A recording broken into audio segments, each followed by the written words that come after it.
Hey fellas, GGG did another interview with this time Subtract Them up here, Palstrom right here, and Captain Lance right here.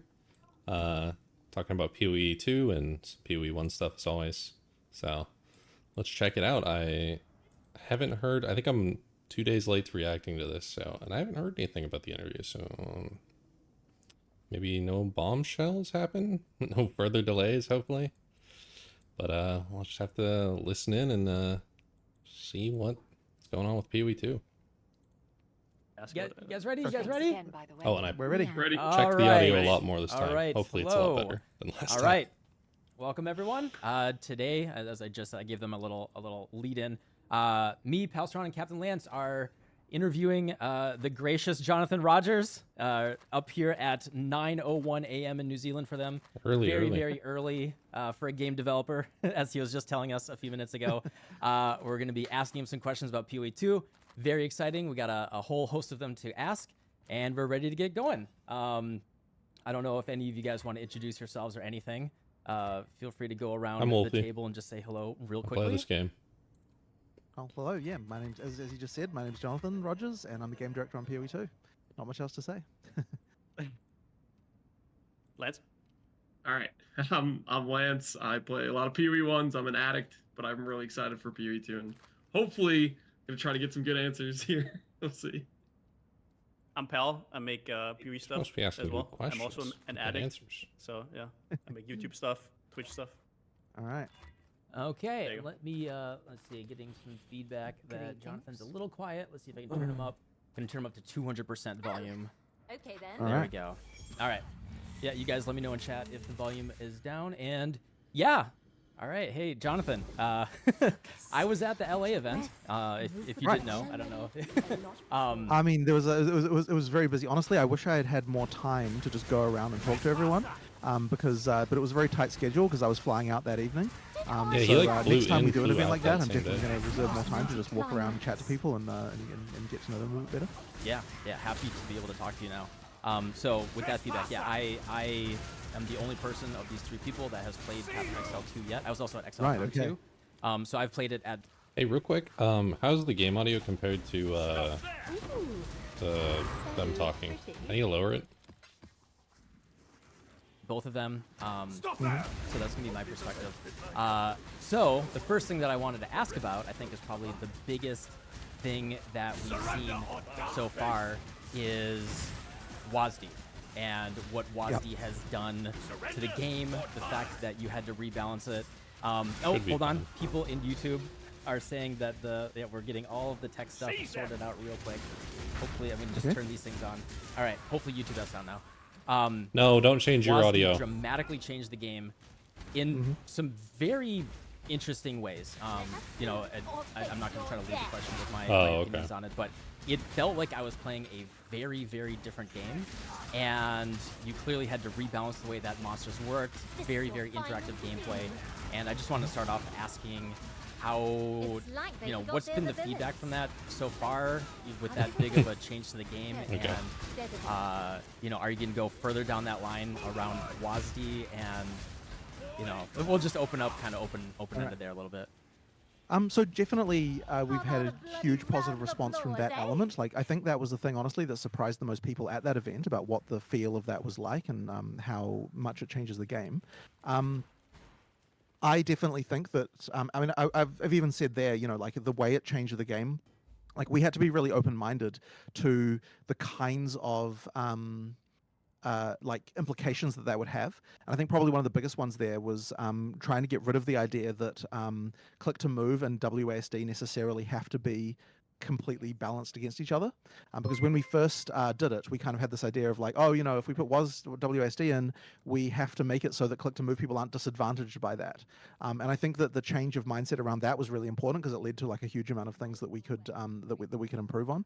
So effectively, like WASD probably will have a slight advantage, not as much as you might expect, but it is one of those things that I think has just led to just much better action combat overall. And so that is something that yeah, we just kind of had to do. And Yeah, this is because you can spin in a circle, like pretend like this is the boss. You can keep attacking inwards while doing this, moving around. Where in PoE I'd have to stop, attack, stop, attack, stop, attack, stop, attack, stop, attack, stop, attack. And if you do real tight circles while doing that, I'm guessing it's a lot easier to dodge stuff and a lot easier to... That's why they need to come out with things that, like, attacks, instead of coming from the boss, like, attack comes in from this way or something, so I can't just walk in a circle. I also think I fixed the... since LA, we've been doing more of the work that we need to do to get more skills able to be used while moving. At the LA event, a lot of the sorceress skills were still requiring a stop in order to be able to use them, and now we've changed a lot of those over. And then as we're working on other classes as well, we're doing further changes in that direction. So we now have all spellcast animations now allow for movement. Like, we've changed all of the animations over to allow for them. Whether or not we act like, and now the decision about whether something has to be a stop or not is now a balance decision rather than like a technical problem, if you know what I mean. Like, we can say that your character has to come to a stop for a given skill, but that is now a decision that we just get to make based on feel and everything, rather than because we just couldn't do it anymore. And that did require a huge amount of animation work to get to be able to happen. Especially because spells, unlike attacks, can be used with any weapon type, so there's like a vastly larger number of animations that implies. But we're doing the work for that and getting all of that sorted.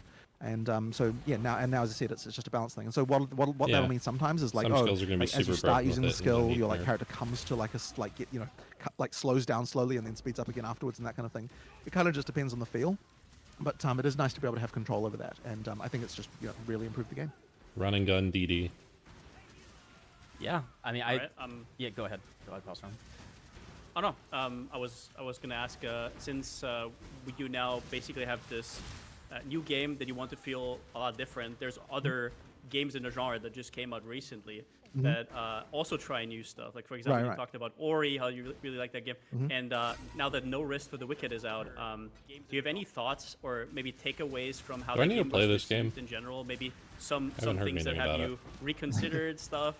So it's actually very interesting looking at that game, because I think that game is what people fear that PoE 2 is, in a way. Oh, that's funny.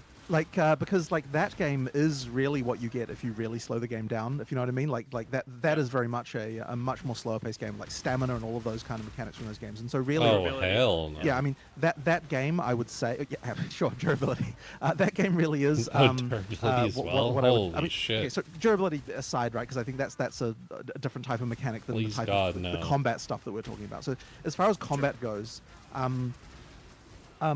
what they've done is they've embraced like the sort of maximum kinetic feel of what combat can feel like. Let's turn haste on the whole run. By slowing it down that much, they've effectively made it so that like every attack feels like an absolute frickin' slam to the face. You know what I mean? Like, it's just like the camera moves and screen shaking, like everything just like up to like absolute 11. But in order to do that, you have to slow the game down a huge amount. As a decision, but it certainly isn't what we've done. Like, people look at our game and say we've slowed it down, but we have not slowed it down to the degree that, like, I think some weapons in that game have like 6-second default attacks. That's like a different level as far as like a much more methodical feel. So PoE isn't like that, and I think that's something that people have feared in our player base, that will be a real a really slow game. And as I said, I don't think that's what we're going for. But that being said, it is quite nice to look at that game and appreciate some of the combat stuff they've got going on. They do have some really excellent feel on some of their attacks. And I think we can still do a little bit better even without slowing things down. I think there's still some stuff we can do to improve. So I'm going to do that. But what I don't like about it, I would say, is the feeling of losing control of your character. And it happens in two ways. One of them is that you get committed to these really long attacks, and you don't have the ability to change direction so much. I'm using this as a timer. Like where you're going. So that feeling, I think, the feeling of losing control there is bad. Holy moly, that would be in my opinion. And then the other one is that because of their stamina system, you get a similar effect where if you run out of stamina, you can't do anything because everything uses stamina, including the dodge roll and all that stuff. So you kind of just feel like, oh crap, suddenly I'm pushing a button, my character's not responding. And so that's... What about mana? Isn't that just mana? If I run out of mana, I basically lose control of my character, kind of. Like I can't do anything.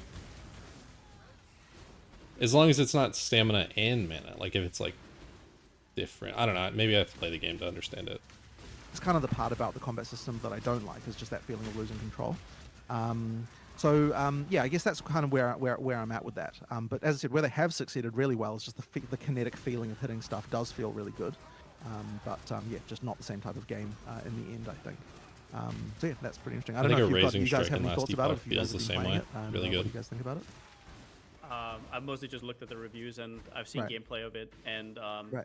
I mean the community is kind of split between is it an actual ARPG, but I Right, mean right. the genre is very vast. I would say it probably Right. still falls in. Well, there. they had some. It's not a hack and slash, right? Like it's more. Yeah. Right. It definitely isn't a hack and slash. But the reviews, I think, the first like day, hack and wait 6 the seconds. durability system was like Slash. ultra punishing, and then should they slash. patched that. They changed that really quickly. I actually got soft locked myself at the beginning of that game due to the durability system, I guess I like to think I have some idea what I'm doing when it comes to playing You a game attack like this. So yeah, it barehanded? definitely was like way too easy to soft lock yourself with durability in that game. Then they did some patches, and it's a lot more forgiving now. I guess the other thing as well is that that's a game that relies heavily on consumables. And so that kind of means that inherently it is hard for them to do a balance that's going to allow you to just you can't just die over and over in that game with 0 cost. Even so, I mean, other than the fact because there's 3 different costs. There's the durability, there's the consumables that you're using. Wait, no, I guess it's just 2. Right? Yeah, sure. There's those 2 costs to dying, and so then that just means that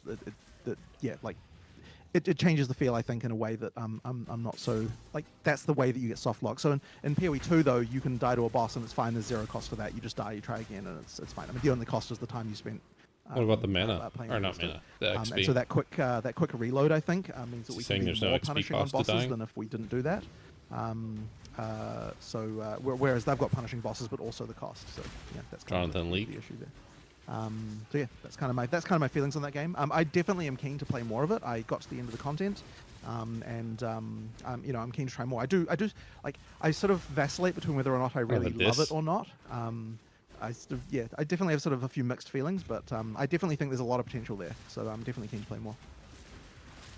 Yeah, kind of related to that with going back to WASD a little bit. I found PoE 2 very button intensive, to say the least, with WASD. Regarding boss fights, it felt awesome having that amount of control over my character.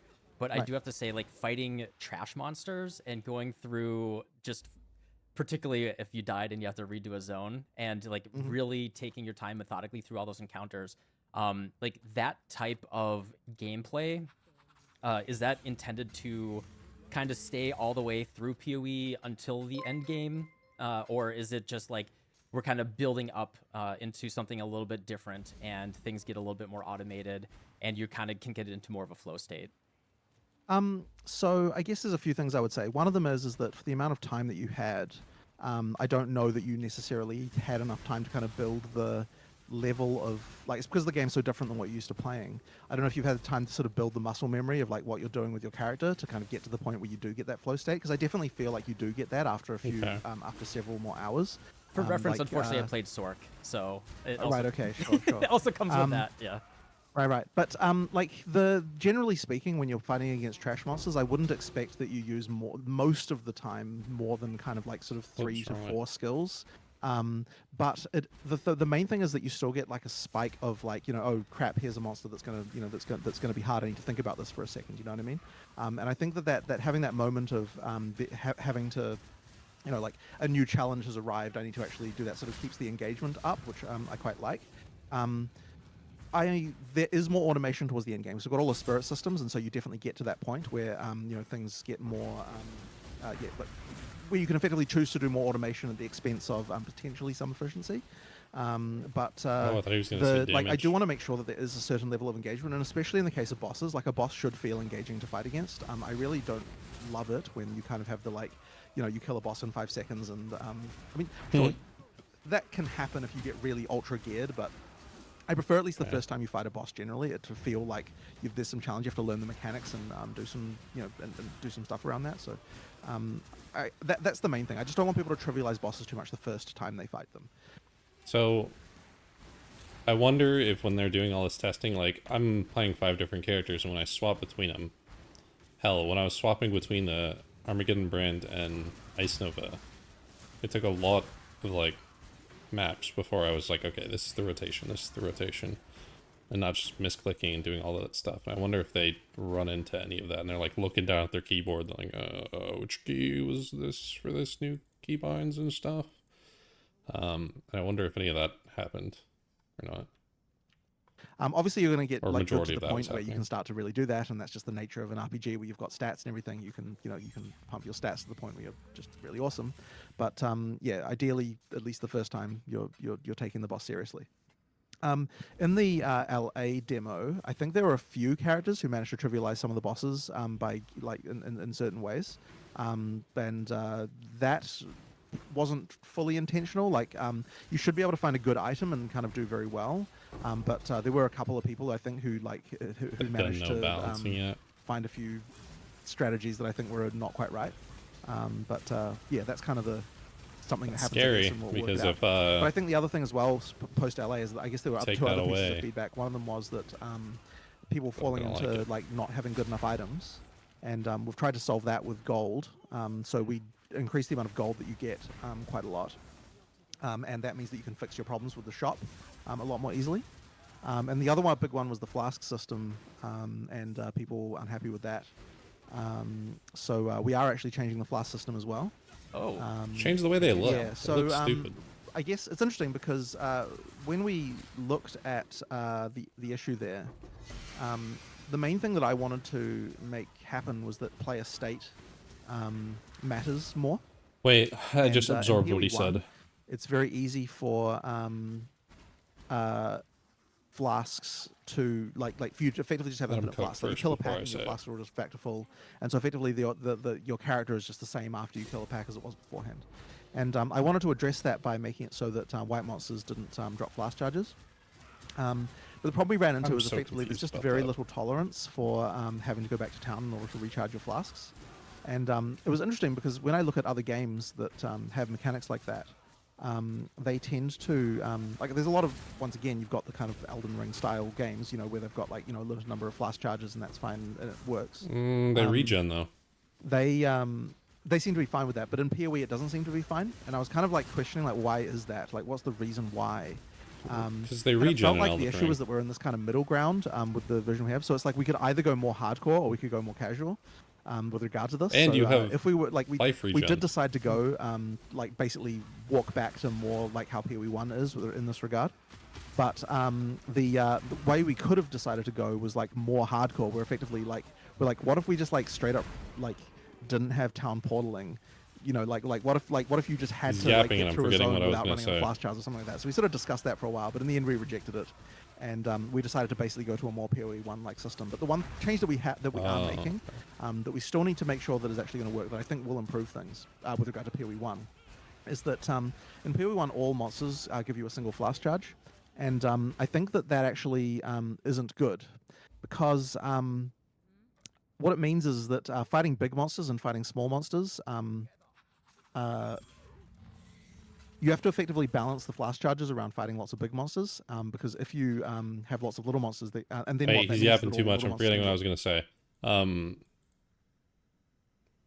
Shit. Okay, 2 things. One, I don't know what happened with this, or if it was just a bug or something they left in an ExileCon. At ExileCon, I think it was Breach's game. It might have been Crypt, but he rolled a flash that said they gain flash charges on kill. I believe when I was doing the review of stuff, I even edited in the photo of it. Like all mobs give flasks on kill is a mod you could put on. But maybe that was just leftover stuff that they didn't take out yet. And the other thing, it looks like maybe they're getting rid of reactive gameplay with them and going back to more passive skills or passive flasks that are always up. Maybe even automated flasks, maybe? I don't know. lots of flask charges. So what we're going to do is we're going to change it so that the flask charges are no longer like guaranteed 1 per kill. Instead, we're going to have it be based on what's called monster effectiveness, which is like an internal metric, which is effectively like how hard a monster is. And what that will mean heard is them that talk when you're about killing this like before. lots of little trash mobs, they might have like a 30% chance to give you a flask charge each because you can like kill hundreds of them. And when you're fighting big monsters, they might give you like 2 flask charges each because they're like way more damaging than the Wait, 30% little chance ones to are. get to, And or what that just should guaranteed mean to? is that we can effectively have a much better balance control over the amount of flask charge generation, and we should be able to, ideally with that, nail it exactly right so that you don't, if you have the right flasks, that you won't ever have to go back to town. But if you have the wrong number of flasks, then you will have to go down. Like, you know, if you don't have enough flasks or you haven't got like recent ones or something like that, that you still will have to go back to town in that case. But the idea is that you need to keep up with your flask charge generation. But if you're doing the right thing, you never have to go back. And I think that's probably the thing that players will probably appreciate, just the fact I that don't you know how I can, feel about this. if you gear yourself correctly, then you never have to go back to town, which seems to be basically one of the major complaints that we had at the event. So I think that change will hopefully address all of those concerns, and we should Chris that was Wilson something that is seething. both better than PoE1, but also not having the problems that the current system had. So I guess we'll see how Not we forcing go us with to that go once we talk to try a it out. vendor But, to refill our that's flasks. what we're changing there. Just to harp a little bit back on, you said the flask system is going to be a little bit more towards period 1 again. Is that only about the flask charges that you just talked about, or does that also mean? So it's still going to be reactive flasks, though, right? Like not yes. not like in period 1 where it's okay. basically Yeah, auras. Clarifying question. Yes, we're not going to. So we're not going to do the Okay. the thing where you're constantly just keeping a buff up effectively. That's still important to me. What about with Mage Blood? But yeah, effectively just making sure that we don't have that kind of like. So people just didn't appreciate the town cycle thing. We actually came up with like a Fuck lot the of town kind of cycle. crazy ideas around this. But yeah, in the end we If I- decided that if I am going in back to town, more of what everyone had I'm was probably failing. just going to be fine. As far as just making it so you don't have to usually go back. Is Well, there that was kind of a long answer. but Yeah, just a little add-on there. Is there any concern with the amount of buttons that you press, considering that with the flat you get the full The watch speed? pianoing thing is found it going to pretty come back intense. with that reactive right. shit. Or just not intense. Like there was a time where I was like trying to hold W and D, and I had to use my pinky finger to press the Right. flask, and yeah, it definitely becomes a little intense with having Jesus 5 Christ, different I just tried to flasks, do that. and I had to What the use fuck? Flame My Wall, pinky's, like, on control. Frostbolt, Ice Right. Nova, Cold Ooh. Snap, and try to move around at the same time. Is there like I mean, okay, like it is. There's certainly a lot of How buttons the there. fuck do you put your hand like that? I don't think personally that Bro, it goes who above play- my do you level play of with like your keyboard uncomfortableness sideways? How would you even around do that? I mean, obviously you seem to like you feel differently, right? But then I'm not really sure what we could do about that, as long as we want to also have like skill Bro, variety. have your fingers on The flask thing is certainly something WASD that I've with looked your at. Like, so pinky what I have on noticed one. from looking at people who are completely like new to actually What the RPGs playing fuck? the game is that the main thing that they find challenging is using because you flasks. can't take your hand off Like moving. the having to care about like what And you your also health is need to doing or keep what your mana is thumb doing on is a thing spacebar that, so you new can players find keep difficult. rolling. But at the same time, I don't really want to just like remove Fuck. flasks or something like that, or make them auto use or something like that. Like that doesn't feel right. Bro, my shoulder so, hurts. That is just a hard one to solve. Like at the end of the day, you need to pay a bit of attention to that stuff. But as I said, I think you kind of get used to how it is, and it's fine. One thing that I do think is important is something you you're couldn't paying do for in the my demo you shoulder did, is replacement. rebinding the keys. I think that the Surgery. ones we chose for the defaults there were not so good. And experimenting with using Z and C instead for the extra controls instead of F and R and T, I think actually helps a lot as far as like the What? dexterity goes. But sure, it can still be an issue when you're trying to flask. At What the did he same say? time C and as moving around. C But, and you know, Z? There- Go on. Bitch, sorry, what? I was just gonna ask about like instilling books and stuff WASD like that, maybe certain space. conditions are How would met, I ever if touch a certain those at flask the is same pressed, time? I have even to if you put only pinky let on that W, happen on like 1 or 2 different flasks, not maybe automate all of them. finger but, on have a D, little bit more agency over that. C, maybe. X, For the Z, finger on in-game, I'm space? okay with having some of those kind of automation type systems. Oh, for flasks, hell but no. certainly, but I mean, what I'm talking about with new players, there is literally like the very beginning of the game when you're just like, like the second Bro. area of the game and stuff like that. Like new players Sure. definitely still find it to be a little bit of a challenge to just notice the fact that they're Hey, low what on if I life. put my keyboard like like I'm playing and so on. CS:GO. And it's something that I wouldn't necessarily have expected. Yeah, 'cause okay, I guess that works. playing action RPGs for so long, I'm just used to the idea that like, oh yeah, pay attention to your life, like use the flask at the right time. So my keyboard But is I just, as I said, vertical, I and just I'm noticed that it's something that just have my that fingers straight players across tend to have trouble down. with. Okay. But now I have to get used I think to I'm kind of, if up we're all and good on down the button being left question, and I kind of right. want to move on to Mhm. about a little Gross. bit of build making in PoE 2, just because I'm curious. Currently, PoE is I like don't this know about huge any of that. That sandbox all of freedom sounds of like whatever you want that. to do, you can make it happen. You can make a Mhm. spellcasting champion, even though he looks like a melee character, you can make it work to some degree. And then on the other spectrum, a lot of ARPGs say if you're this class, you get this skill. Right. Is PoE 2 gonna fall similar, like right where PoE is in terms of freedom, or is they gonna try to restrict that, or what? So What's the think their overall- answer ultimately, is do it whatever is, you it is want. absolutely PoE 1's philosophy here. Yeah. The only actual difference is that There's no we've Scion to link. restricted skills that use weapons to that weapon type, so which does reduce the degree to which you can use certain skills. However, spells can still be used with all weapon types. You can use a spell from any class or any other class, etc. Just like how PoE 1 is. We still have the tree and so on, like how that works. So that is still Except that no freedom. Scion, you can't go through the center Um, anymore. But the main thing is Go all that the way when we're around. presenting the system to new users, we try to present it as if there's like, here's the skills for your class, even though that's not really the case. Because we want to make sure, like, just to give you the, like, if you're a new user and you don't understand, like, it is much easier to just be like, here are your choices, right? Like, and sure, there's all these other tabs here that have all of the skills for the other classes, and you could just pick them and you could just use those. But for a new player, we want to make it seem as if, oh, here are the ones that you should be choosing, if you know what I mean, just to like guide you down a path that's going to be easier for you, while still allowing all of the ability to explore outside of that. And what I'm imagining is that the weapon swap stuff that we've got in PoE 2 now will just allow for an absolute explosion of like weird build stuff that goes on, and it should definitely allow that.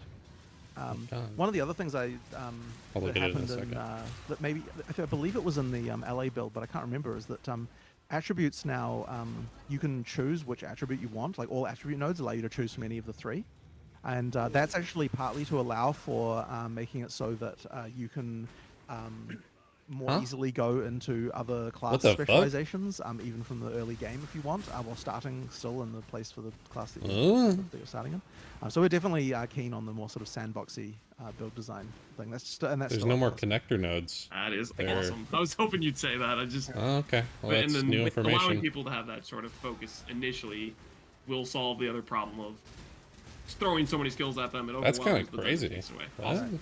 I Did mean, I one of the hear that things wrong? even that we've been doing since the LA event, because we've been focusing more on support gems, is and in terms of like making things appear like your choices are restricted while actually not being at all, is the uncut support gem, which is the thing that allows you to pick Hold on. I gotta go listen to that again.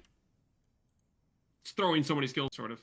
on the more sort of sandbox, go into other, making it so that you can more easily go into other class specializations, even from the early game if you want, while starting still in the place for the class that you're starting in.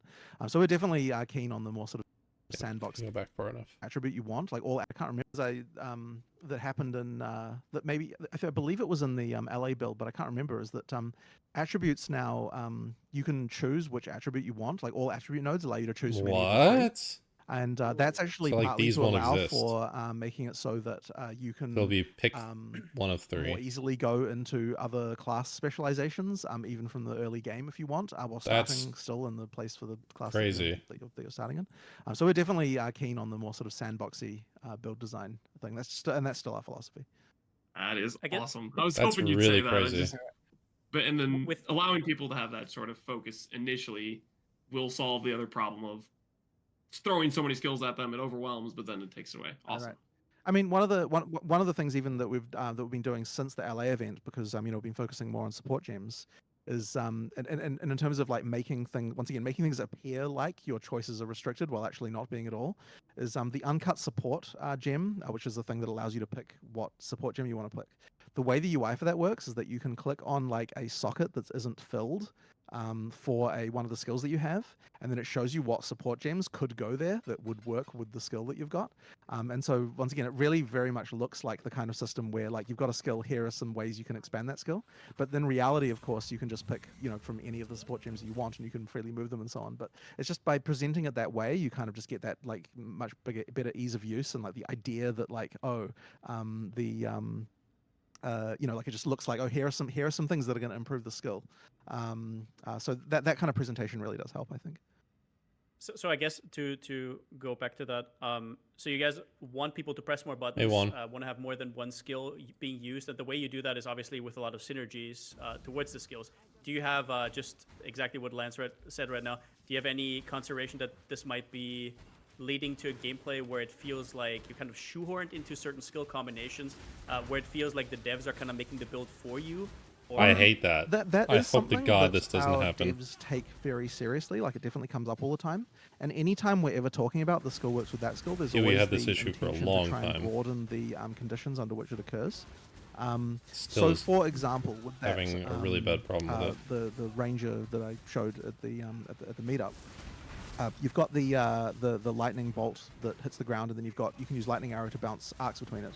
But it does work with any arc, and like we try to make sure that like other skills that have anything that looks like it is an arc kind of like, you know, work. So for example, other arcs that you've got like just arc, the skill that the sorceress has. You've got the arcs that come from the what's it called? Oh, geez, I don't remember the name of the skill now. But the lightning ball that you put on the ground, and then every time you use a lightning skill near it, it arcs to nearby enemies. Orb of Storm. I can't remember what it's called now. Orb of Storms. And then there's also Overstorms. Orb of Storms. Overstorms. Yeah. I'm terrible with names. Then basically any other skill that has like arcs of lightning, like it'll work with that. And so as I said, we just try and make sure that like these things can work with as many types of skills as possible. And in some cases, we might make a category, and there's only one skill that kind of fits the definition right now. But the intention is always to expand the number of skills that it can work with, and that basically is how we sort of ensure that we're not like, you know, picking the build for you. But at the same time, there needs to be stuff that looks obvious to players at the start of the game, so they can feel like they've got build synergy without having to like think too hard. Does it? Does so there the need to game be? needs to sort of present those things to you fairly well. So it's just a question of making sure that they're general enough. And I mean, I think that we've mostly done that. There are people on the dev team though who like, oh, you know, like you've made the skill and it can only really work with that one, and that's a problem. And you know, like we just have to sort of bear that in mind and try to expand the categories as much as we can. Okay. Now,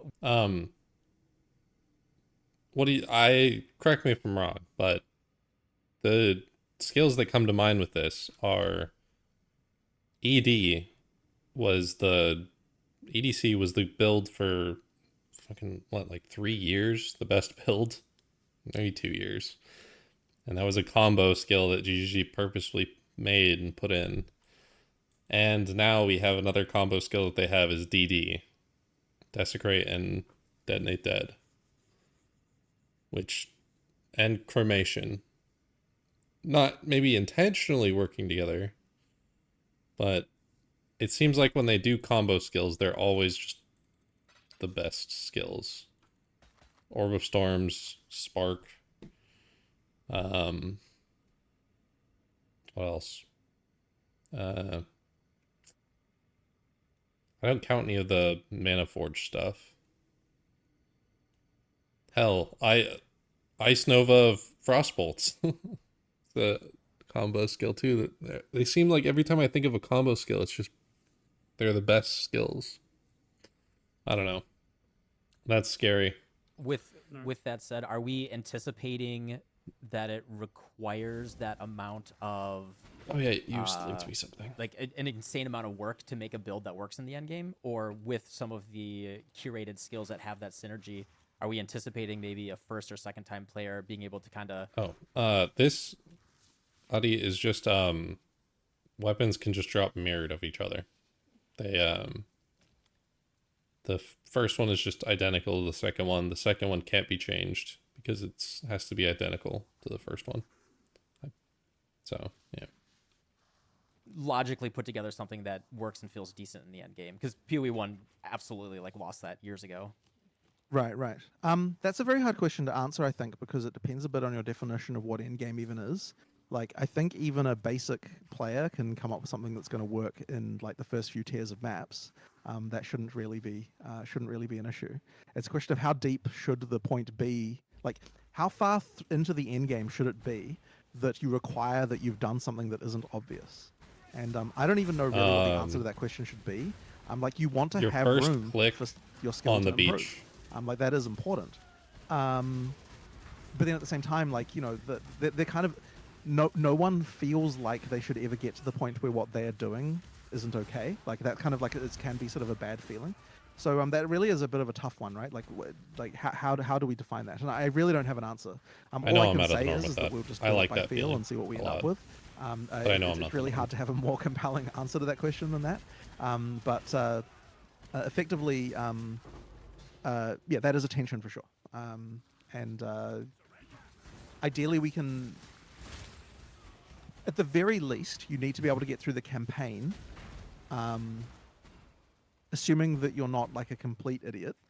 You should be able to Oh get through my the campaign God. without having Called me an idiot. running into major issues. You know, like sure, maybe it'll take you a few more deaths to each boss than what some other people might take if you pick some suboptimal choices, but it should be possible to get through the campaign. All right, I'm gonna save that voice line for later. Okay. Okay. Anyone who complains about the campaign in PoE 2, Jonathan says you're an idiot. Well, okay. all right. I mean, that good. implies we get the balance perfect, but sure. All At least that's the goal, right? So, yeah. Jesus. Okay, he's gonna get reamed out Yeah, by HR for that. I guess Or not HR, the something you community wanted to ask team. about third-party tools, I think. Oh Sure. yeah. So okay, kind of related. That's actually what I was reading when I asked the question that I said before. Is so yeah. Purple crystal It's the ball. exact same line of questioning. We might just get the same answer right now. Is like PoE 1 to do basically anything. To feel comfortable playing the game right now is it just went down the rabbit hole of third-party tools. But it's been like kind of synergistic as well, where it feels like as players have gotten better doing things using these That's not what I thought he third-party was tools, gonna say. whether it's crafting, making a build, or trading, you know, the devs have been receptive to that in a certain way, and it's kind of been like a synergy both through game balance and all of that. But now it's kind of this obstacle where Maybe that's why I was getting there's those a huge YouTube ramp comments up about time. There's this third reliance parties on because third-party this tools video. to feel that comfort. Like, how are you going to craft? Well, here, go to one of these websites or or whatever. Is that something that is being addressed and trying to being like nipped in the bud right off the bat with PoE 2, integrating it, making it more beginner friendly, that ramp up time better, or are we just kind of saying, hey, PoE, you know, whether it's 1 or 2, are just very complex games, and there's a certain there's a line that we have to draw with, like, hey, we can't just like put the whole wiki in there in your face. So I mean, Wait, before he I gives his did- answer. They 1,000,000% need to have the game guide in. Take it from Last Epoch. Last Epoch wasn't perfect. It didn't have everything. There's some things it didn't include. But, like, how life worked wasn't in Last Epoch. But I think everything in that needs to be taken. They already said they're having a build planner, right? It's already a thing, I believe. There's a build planner or build import or something they talked about. So they have that.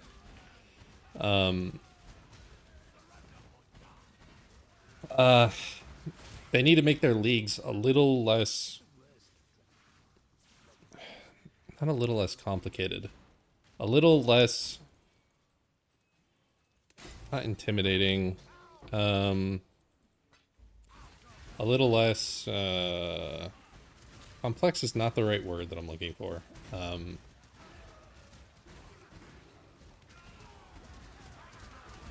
Easier understanding of the league mechanics and quicker. So, like, if I looked at the graveyard, I could be like, oh, okay, I can figure out a lot of this. I don't need a graveyard planner to tell me that this is the perfect way to get the highest tier rolled stuff using it. And I can get, like, to the 99th percentile without needing any of that. Maybe 90th percentile without needing any of that. And then people that want to use other stuff, like third-party programs or whatever, can do that. But stuff like, I mean, I've showed it before, like these fucking cheat sheets and stuff that I have. Like, this is fine. This is fine. Fine. No, absolutely not. I don't use this. This needs to get removed, but because it's all corrupted now. But this is whatever. This is too much. This is too much for people to understand. It seems simple to me, but I definitely understand. Nobody knows what the fuck they're looking at here, I don't think. Yeah. definitely have very mixed opinions about this one, and it sort of depends on the situation. My general feeling in the past has been that if the community, well, so first of all, the community will make tools no matter what we do, right? Like we can't stop that from happening. Make it illegal. So there will always Death be penalty. a path of building, like that kind of tool Nope, going death on, penalty. right? So like the idea of somehow stopping that from happening certainly can't happen. So the question then is, how much of that do we put in the game, and that kind of stuff. And generally speaking, I'm in favor of doing anything in game that doesn't feel like it takes you out of the game or doesn't kind of give you so like even as much as I talked about like giving you an obvious path to follow, I don't want to make your decisions for you. And so anything that's going to feel like the game effectively like makes your decision for you, I definitely don't want to do that. But it really comes down to the case by case. And I mean, I've talked before about things like the item filter, like item. Why filter is the item creation filter? in the game client? No, that was the other one. Why take Last Epoch's item filter? It's actually so nice, that item filter. It's really easy to understand. It's really easy to make it's intimidating when you first look at it and you're like, I can't make that shit. It's probably some crazy BOE shit that I have to make up. It's not. It's actually super easy to use. That item filter is super, super nice. It takes a little bit of tinkering, because when you accidentally unhide or hide some things because they have overlapping values, that's a little annoying. But in general, the item filter should be in-game. And your item filters automatically swap in Last Epoch based on what character you're on and stuff. And it's nice. Me kind of being like, you might Take that like system. it's easier to do that out in a web browser than it is in the game client and that kind of stuff. Like I've talked about that. If the So store it really is comes in a down to web the specific browser, I'm tool. gonna So lose I'd my ask you fucking then, like, mind. if you have particular opinions about specific tools, like let's go through what tools you're talking about, and we can discuss each on a Okay, case well, I by case just went through all basis. mine. What I See if they bring up any feel other about ones each that I one. just said. And you'll probably get a more honestly productive answer that way. So rattle them off and we'll talk about them. Hob. Yeah, throw shade at one of So them. path of That's building? dog shit. So in the case of path of building, definitely never will be in the game client, and the reason for that is ultimately what path of building is a way to check what happens with your items without you getting them. This won't be in the And, game. that's kind of not something that I want Shame. players who aren't like This is specifically acceptable. seeking that This to be doesn't able need to be in do. the game. Like you should get the item before you can actually test how it works. This does not need to be in the game. So that one not going to happen. But that being said, I am fine with more tools in the game client around finding all out this what will shit. happen for items you do already Absolutely have. not. So like I've already talked about the fact that being able to see what the changes to your character are Maybe. based This, on equipping a certain maybe. item, this kind of thing in game, I'm fine with. Just take this but part what of I'm it. not okay with is like, what if I had all these items? Like, what would my character look like? Like that's kind of not the type of Maybe thing that like I this. think the game should be doing. And third-party tools are better for that kind of stuff. I guess to talk about damage tooltips for a second, because I Take saw this, you maybe? talk about that with Josh. When it comes to enemy debuffs and stuff like that, you can't really show that at the tooltip or like pen or anything like that. Is there any consideration that that might actually deceive players into undervaluing just a certain notepad. stats? Versus So other it stats could. that are more obvious. I see what you mean. So what you're This saying is, yeah, because the debuff is doesn't need to be in your the build game. relies on putting this debuff on Penetration. enemy Just before you do this stuff, and this sidebar. and there's no way to I see that. think. So Need to be in the game. that is definitely a concern. However, I guess what I'd say in the case of the debuff thing, I would say that You agree? that most players I think can understand Yeah, I that. agree too. What is more annoying is that there are skills that show like their damage is really low for various reasons that aren't to do with debuffs. I'm only they're dealing just to do with the way 918 that we're making damage. around calculating the damage. And what I'm trying to do with that is actually display what our assumptions are. So first of all, we're going to be improving the way that we calculate damage for a lot of these things. 918 damage. And then the That's second all I thing do. is that we're going to state our assumptions. So for example, like a thing that I think is important is like, okay, you've got this AoE skill. It'll say like against one enemy or something like that, and it's kind of obvious when you see that. They're like, okay, well, if we're talking Ice Nova, right? Like, sure, it doesn't do much damage against one enemy, but like, so the expectation obviously there is like that you'll Checking be if able I to don't have any hit more reflex than on. one of them, and then you kind of get the idea from that what's going on. That one almost got through. So and where it I deal gets more physical complicated damage, is you've got so a skill like scary. Double Slam that hits twice. So in the way in PoE2 right now, the damage tooltip for Double Slam is not good. It shows you each slam at a DPS for each one, which doesn't even make sense. What I want to do instead is we show the hit value for each slam, and then we've got a overarching DPS for both of the slams. And the assumption is that if a monster is hit by both slams, And so effectively, like you've got a DPS, and it'll say like, yeah, like if you hit by both times. And then what we can do is Watch, for I each only deal skill, we want 900 to damage. Look, these mobs, like, they only have 900 HP. decide what we think right? is the sort of the normal case for that skill, and then kind of display DPS with the assumption that that case is occurring.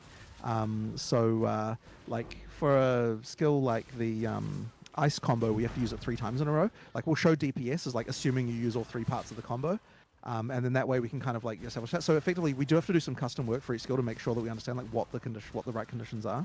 But I think that it will be Maybe a lot less any deceptive minion as far skill as ever, things go. please. And I do want to make sure that the all the values that we show, like I never want to lie in a tooltip if we can get away with it. Like, and I do think that PoE1 has cases where they're definitely showing incorrect information. So Oh. ideally, like even if we can't look, show my damage is information that's increasing. correct, we can at least show even if we can't show the most useful information, I should say, we should at least show correct information that states what the assumptions are that we use to get to that information. If you know what I'm saying. So that's kind of my feeling about this. Is like, you know, I think sure, that there are some cases that are just going to take be really that difficult. But, PoE that's like sidebar. then the that's question you just might have is pretty like, okay, accurate so for why overall. can't I simulate That's all what I happens want. if shock is applied to an enemy or something like that? And you know, like I just feel like that's such a big rabbit hole that I That don't we think don't the game need. should really be That going we down don't it. need. Yeah, but- no, more of the question that I would have is usually when you have green and red numbers in the game, you kind of over rely on them because you can kind of get used to them. And you don't really, because you said earlier it's kind of obvious that penetration would not be on the tooltip, but for some people, like if you're over reliant on it and maybe you're not even like reading every single item, you're just hovering over and just No, I understand. No, that is definitely a danger, and that Yeah. I think that comes down to not being so keen on displaying that information. Like, okay, so first out, you do have to hold a button to see this information, and we're not necessarily going to, because of the way that it shows the DPS for each skill rather than just for one skill. It's not like there's just like boiling down your things to one number. Like you'll sort of see the differences for a variety of your different attacks that you have on your character. And it's certainly the case that there's going to be things that, like, I honestly, I actually don't know how we would create a system that could fully inform you nicely in the game client under every situation you could possibly. Like, we don't know what situation matters, and you'd effectively have to allow a path of building like thing where you can say like, oh, you're assuming these debuffs and assuming that, you know. And as I said, it's just a. That was not my implication. Yeah, and as I said, sure. it's an endless path. Is it Nope. It I ends know right it's at always the memed about, but screen like, that I is showed. there? I'm forgetting the reason for not having a target dummy. They do have a is target it dummy like now. architecture Something. reason? No, they have or- damage no, numbers it now, isn't not target architecture. dummy. That one, you know, it's Never interesting. mind, Okay, sorry. right. So the reason for that one is because this is especially a Chris thing. He really doesn't like the idea of We do have target dummies making a now, though. situation where actually. you can get unlimited uptime on a target and just optimize for just that. Now in PoE 2, we're going to add the damage numbers to the above the health bar for bosses, and that will Which effectively means let that the you, bosses are target see how dummies. well your build does against a real enemy. But because when you're doing that, you have to actually have real damage uptime. Like, it is actually a realistic situation that will give you like an actual good DPS value that you can use against a real target. So that will effectively do that. But we weren't so keen on the target dummy still. Okay. So basically, if you want to use a target dummy, find a boss, go kill it, Mhm. and you'll know what your DPS is against that boss. That is kind Oof, of like the doctor you just way got? that we Jesus. control it. But that isn't an architectural thing. As I said, Lucky. we are going to have to do some changes to get the DPS, the damage value sent to the client. But that is something that I think is important. And now that we understand a way to do that without like losing immersion, then we're happy to do that. So that'll effectively let you get those kind of that information from the actual game client of like how much damage am I actually dealing when I fight this boss. Yeah, so we do have target This dummies is now. kind of a sidetrack on the third-party tool thing, just because of morbid I don't know how I curiosity. feel about it. Where would you think on a Maybe it's tool fine. like Awaken PoE Trade, which is pretty widely used in the trade Sure, economy? absolutely. This tool. I do think that there would be room to put something like that in the game, but that isn't the biggest problem that trade has right now. The biggest Bullshit. problems that trade has are things we've already talked about, which is the whole, the fact there's no buyouts Yeah. and everything, right? So we're going to Low be confidence. solving that problem. And then the solution to and as I've already talked about on another podcast, like having like One of a the kind solutions bow. that we're planning on doing there. And then after we've done that, then we can potentially think about like what we want to do as far as like market values for certain things. I'm a little bit hesitant about that one. It does technically meet the definition of something that you could argue should be in the game client. What I most don't like about that mod, I guess, is just that I well, don't. I guess, well, No, there's really no way I'm not around it, trade. right? I Like, don't that's just something fucking that's gonna- care. that's Put just this in. something that Don't that put can this in. happen, therefore it I won't literally happen. So, just yeah, I use guess it that's just kind for of one of when those I things. get something that I don't know. And But I'm sure, just I like, understand. oh, I understand is why, this of course. worth The anything? thing we And I mostly use need it to fix for around trade rings is just to to, do with the like, fact that, you know, hit on you've got this, the whole, so I like, could see if it has giant list silver of people oil. and none of them That's respond it. to you It's and the only all two that crap. reasons I use it. So we need to sort that problem out first. I think that's the bigger problem with trade right now. We'll sort that one out first. Oh god, I wasn't paying attention. What do you feel about? I'm gonna.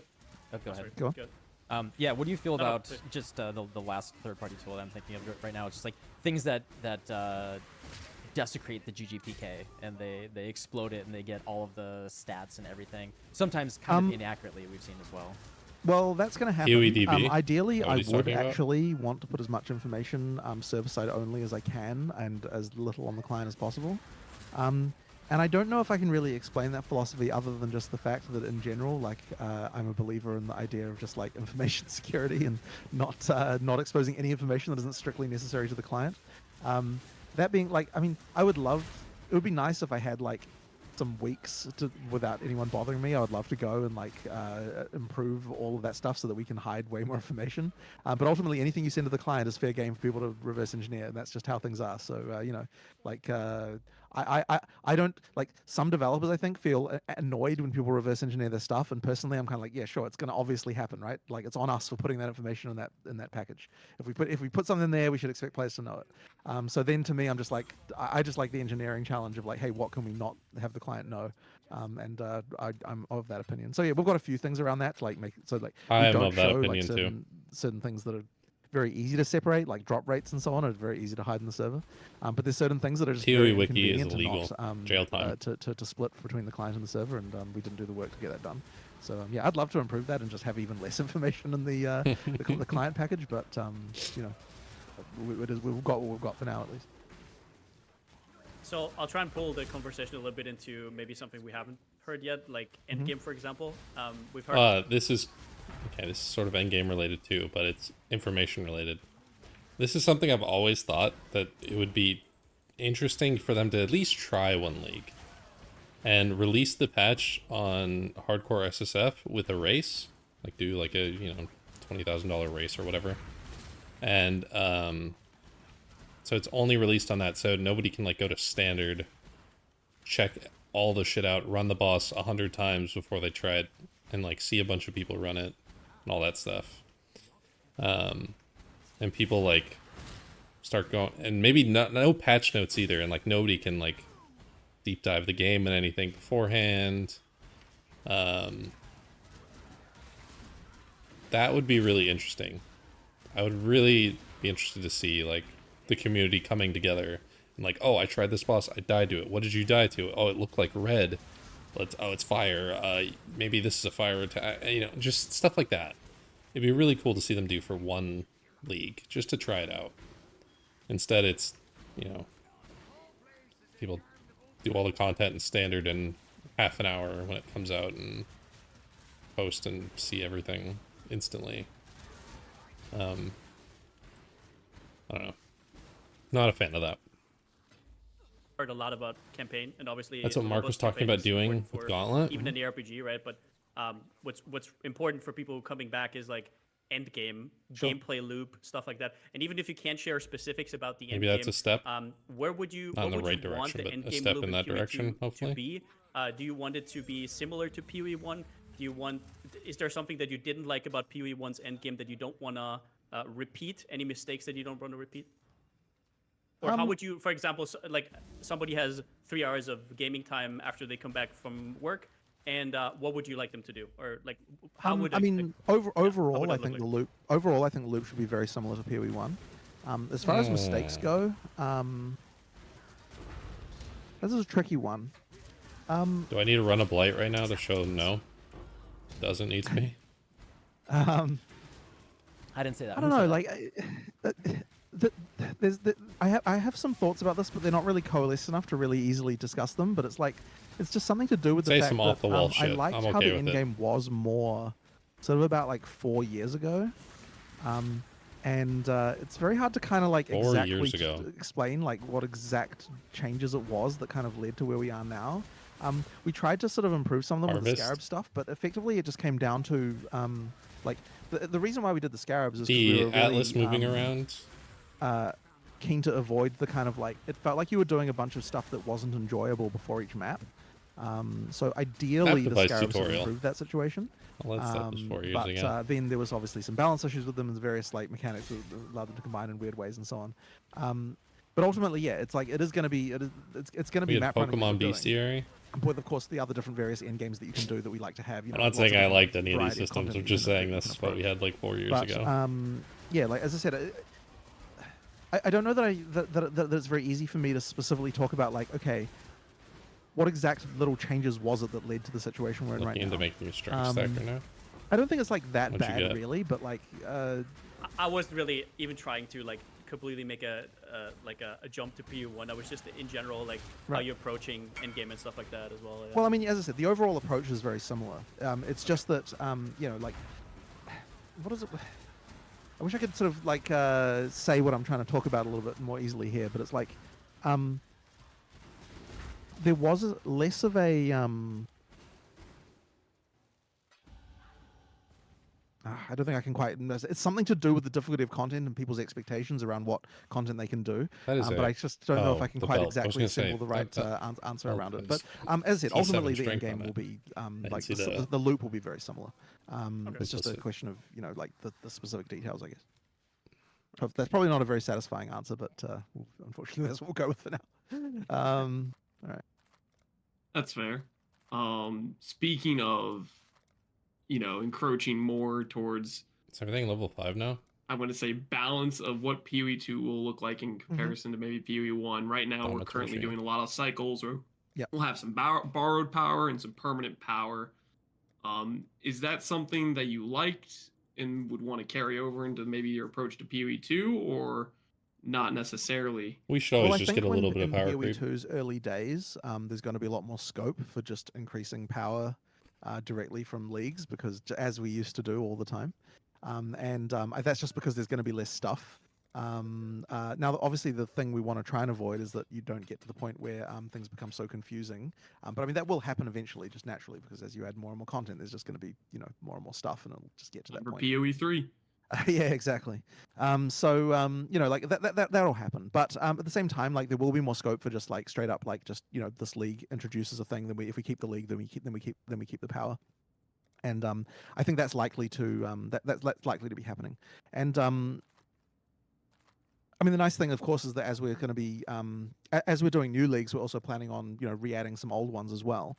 And when we do that, we get to, refactor a little bit how the reward systems worked and so on. So ideally, we'll be able to sort of do that in a way where it doesn't feel like the level of power increase is so good while still giving you options for crafting. But at the end of the day, anytime there is an option, if there's to be a viable choice between options, then one of the options has to be better than the other. Otherwise, what's the point of having a choice at all? Or at least it's better than.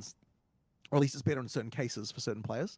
So ultimately, any kind of option that you add, assuming that there's going to be someone enticed to pick it, must lead to some kind of power down the road somewhere. Therefore, more options, more power is just kind of unavoidable, I think. We'll just end up that way.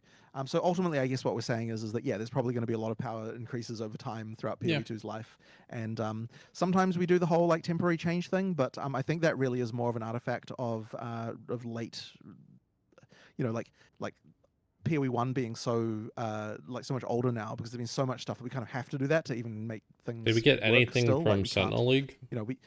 We need to be able to add things that are going to excite players, but we also can't really keep those things, because if we did Did it, we just get stack anything up to from absolute Calandra infinity League? levels. Oh, we got the mirror ring. So the fact that we had a freaking life wraparound bug recently should tell you that we're starting to hit the limits of where it's possible to go as far as values are concerned. I don't know if you've seen that. It's So a question I had about the passive skill tree is, you just said earlier that, for example, the attributes are way more flexible. You can if I understood you correctly, HP on the mobs was so high that it reverted back to 1. And in a different interview, you talked So about every percentage mob just max had life. 1 This is a long HP. time ago, so if that changed, just tell me. Percentage max life is not going to be on the tree anymore, for On, example. You want gear to be more impactful when it comes to defense. Maybe the base type matters more and stuff like that. I just wonder, like, we talked about everything you don't want on the passive tree, but what do you want people to get from the passive tree, other than like probably the normal increased damage, maybe a multi, everything you would normally find? Do you have do you want to open design space there? Is there maybe going to be skills there? Are keystones going to be a little bit revamped or anything like that? So generally speaking, what the skill tree is for is to increase your effectiveness with something that you've Stop giving me reflect. right. It's So not on generally me. speaking, It's what on the video. Discord Did it cut just out. cut off for me? Oh, Yeah, sorry, Discord's sorry. cutting I out. so think what I'm the saying thing is the cut general out. idea with the passive skill tree is that it increases something. It effectively allows you to specialize in something that why I'm you're trying to do getting a the little bit base punch from practice. That one someone needs it. else. So generally speaking, they're going to Level be 2 percentage version of increases. engineering. We want to have a wide variety. Now, one of the things that we did change was we've changed mastery, so we've removed those, and we're making more of the notables be more interesting. So ideally, we do find ways to make it so that every notable has something kind of interesting on it, like where we previously have put that in a mastery. We're now putting those in notables. And the reason for the stuff that we removed from the tree, as you were saying before, is just that we don't want to have anything on the tree that every player must always get. Like we want to make sure that everything that you actually allocate is a real choice, rather than just having like you must have at least 30 points and 30. Well, Go the on. question would be, if you remove that, wouldn't that just make the next best thing a must-have, or are you just talking about in terms of defense? Well, I mean, you could argue that, but what I'm saying is that like different life is not a specialization thing because everyone needed it. Whereas when you're looking at the different defenses, your character, depending what your gear is, wants different bonuses to different types of defenses. So effectively, like not everyone wants percentage energy shield because like obviously if you don't have energy shield, you don't need that. That's why that is fine, whereas life is not. And the same is true of I guess there's been some stuff around damage as well that we've kind of changed too, where we want to try and have more specialization for Kind of the point where around certain everyone mechanics. wants I'm being a spell bit vague here. suppression. But Or, I like know we've it's got not less like necessary, weapons but it seems specific like it's a damage specialization and more damage specialization around other unrelated. Well, I say unrelated, other kind of like mechanics that you could apply across a variety of different builds. Okay. So like it might be like damage while I've got a certain debuff on them, or it might be like damage for against monsters with X or this kind of stuff. You know what I mean? Like Conditional damage, yeah. these conditional damage stats and these kind of things, so that those can work well. You have to be a little bit careful that you don't have too many of those because sometimes they can put certain requirements on builds. But E4. like. But we are trying to make sure that there's like a lot of variety of the ways that you can approach getting damage. drink water. And then the other thing, of course, is with the dual specialization, you can very often make those conditional stats work to D4 your bad. advantage really well because you only get them while you're applying, while you're using certain skills. So that kind of allows you to do that. But as I said, generally speaking, the notables are more impactful. We're trying to remove anything that every player wants, and then the overall goal of the skill tree is to keep you is to specialize your character more. I think they need to be more okay like with calling the generally bottom speaking, anything 10%, flat, like we don't want to buffing have it, on there. We want and to have just or bringing up the bottom 10% percentage and increase. calling the top 10%. The stuff like that. I don't know if there's anything really Even on other the major, because the other passive thing is skill the tree. keystones where we want to just the keystones are supposed to change your build entirely, right? So they've got the downside and the upside and so on, and that's still basically the same philosophy. So That's other than still that, the I would same. say it's like mostly similar. There was a lot of discussion around some of the things we could change around the passive tree, and one of the ones that I think was probably the biggest one that we had to work out was, are we a type of game where the reason you don't get more of a stat is because there isn't more to get, or are we the type of game where the reason you don't get more of a stat is because there's no advantage to getting more? So like, should there be more damage? Diminishing than you can returns. Yeah. like should there be more damage than you can ever allocate, and that it's just a question of how much you allocate, or is it that there's a limited amount of damage and this you've got all of it now, so you have to do something else? And Thinking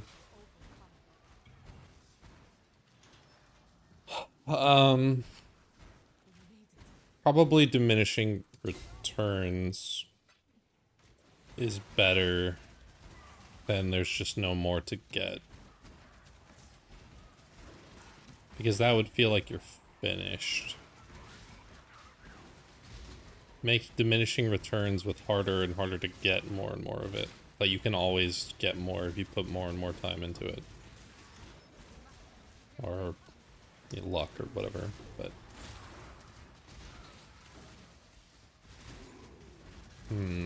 I think that's how I would want it. I think that's I'd want it. Let's see what they say. while there was some temptation to go down the road of like we just limit the amount of stats that there are on the tree, I think No, we we're not prefer making being the more PoE sandboxy type of first system that person. we are to be more along the lines of if you want to specialize all in on something, there's First as many person points as you racing could sim. want for that thing.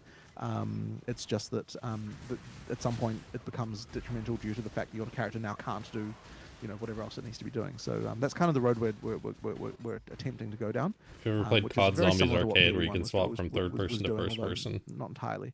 That's kind of the top main down. main thing. We're still staying with that It's funny. philosophy.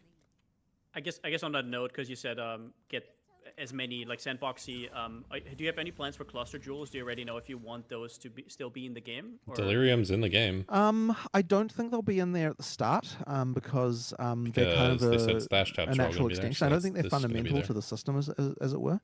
But I don't see any reason we wouldn't have them later. Like they are okay. We still have jewels in general in the tree. Like we still that's all still there.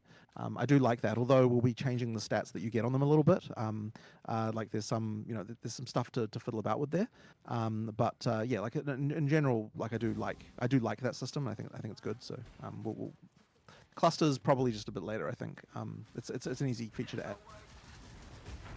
Okay. I'm surprised they're not just in because the think, stash tabs are in Thought there for a second. for Delirium. So what do you get from Delirium now?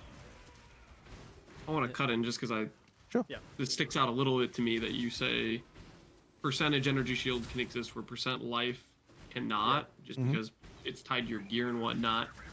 A lot of times when I'm making a character, I can get energy shield from a lot of different sources and somehow still have other things that are giving me armor or getting me evasion, and then energy shield ends up just kind of being a raw EHP number, just like life. How do you make the distinction where it doesn't really feel like a raw HP number where that can exist and life can't? The reason why for that one is just literally because once again every character doesn't have energy shield. Like some do, some do not, and so therefore it is actually a choice about am I a character who is specializing in this or am I not. So while I do understand that it feels superficially very similar, it's still a choice that where life isn't. Like you get could life argue every that, level, you don't get like, energy on shield a every higher level. level. You could argue it's the same because you're like, okay, well, how many points am I putting in defenses? You have to have a certain amount in defense, and that is still absolutely the case, right? Like you probably, if you're a character, should probably have some nodes allocated to defense, otherwise you're going to be a complete glass cannon. So on that level, you could say that's still like mandatory. But Resistances, I think that like, it doesn't feel elemental the same as what resistances life and did, where it's life just are like the you just must only have a certain amount. Like you exception might as to well not this, have I had think. like the however many points it is that you have to put into life that everyone always puts in. So it effectively reduces. can't the think of degree to any which you other. actually specialize your character. So that is why I feel it's different. And Attacking also there is a cast real speed choice is to make technically on every character. between different forms of defense, I think. And also not only that, but there Then are your keystones stats that are and, on all uniques and all sorts characters. of stuff that like Light change radius. the way Light that radius is on those all characters. defenses work, such that you would also have different choices there. Whereas that was less the case for life. Well, of course there was like Movement there were some speed. that just with life, but No, it not wasn't. movement speed. I don't think that it was quite as varied and interesting as what the other defenses are. I guess what Lance also means is that for energy shield builds, then they don't need life anymore. So are you kind of hinting that, for example, Chaos Inoculation is not going to be in the game anymore, and energy shield is more going to be an addition to life, or is that what you're saying? kind of? Chaos Inoculation is in the game still. I can tell Okay. you that. So that's still a thing.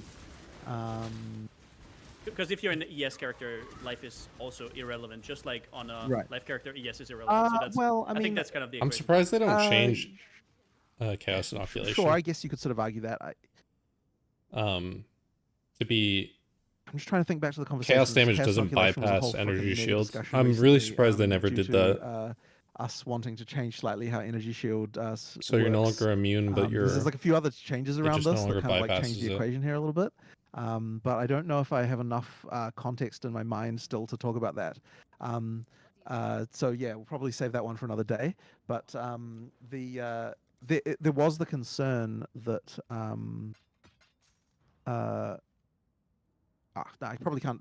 I probably don't have enough stuff to talk about specifically around this, but effectively, there are some changes to the way that chaos damage work, and also to some of the debuffs that were traditionally bypass energy shield as well. And like, so there's a few other things that we've fiddled around with there. But I There's just a need to. few other things that bypass energy shield now. Interesting.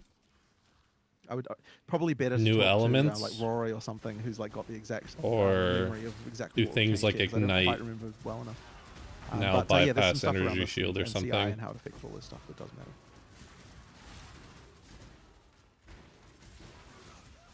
Interesting. All right, okay. We can pivot a little bit. I just wanted to ask. We're getting a lot of little about, tiny bits and I of actually think that this could be really new interesting in news PoE 2, is in this PoE interview. 1 the game design is pretty anti-synergistic and antagonistic to casual party play in a lot of different ways. From the fact that you have, like, one Cares? ignite on a Hardcore as monster, that. you know, your curses are Yeah, going to be fucks. overriding each other. People are running at different speeds, etc. Is there any thought to on Link the flip skills, side, if you have but a make- perfect party? This is link skills, and it evens out everyone's movement speed. Like when you link, and you only have to link once, and it'll automatically link you when you enter the area. And you can't move until everyone's linked, like everyone's entered the area. Or you could break the link and then you can move, like you can press the key again. And everyone's movement speed is the same, and it tethers you, so it's like a child leash on everyone.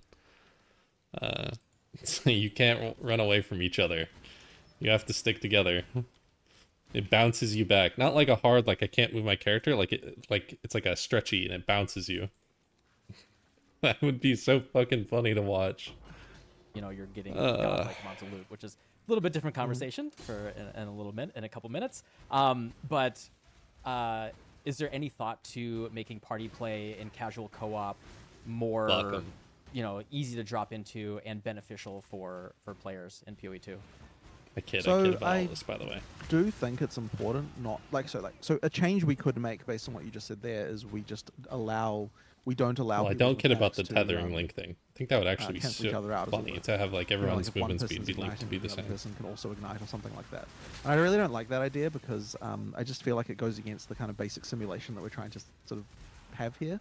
But I do think that you'll find that because there's a lot more world state that's part of your build. What I mean by that is If like, Josh was you here, he can would have create asked, more how do you objects and, hate like, party put play? monsters in certain states and so on. There's a lot more of that going on. I think that you'll just generally have a lot more synergy between different builds. Like there's a lot more cross-cutting things of like, you know, one player puts something in a like near to stunnable state, and the next player uses their ability that gets them over, and you know this kind of thing. There's all sorts of that stuff going on. So you know, as well as just being able to create abilities that then other classes can take advantage of, like one person creates a gas cloud and the other person explodes it, and so on. So I think that all of that stuff should lead to like generally speaking, like a lot more possibility for synergy between party members. But at the same time, they're certainly still going to have a lot of those things that you just talked about, right? Where like, yes, if two players have Is there both any doing an Ignite game build, are not going ever- to have a great I time just because of the fact that Alt you con- know, they I both just are relying on control the alt buff, they forward only my have one other fucking game. character. And Trying to I pause just don't the know that audio. I want to solve God damn it. Yeah, I just realized that I'm pressing F4 every time, and I'm pressing FN, which is right next to fucking Alt. How have I not Alt F4'd yet? How is that the first time that's happened? Anyways, is there any other game I'm thinking like, let's say you're in a WoW party.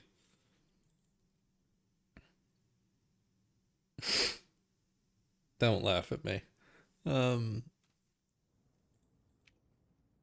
You're all the same movement speed, I guess. You're all running the same speed.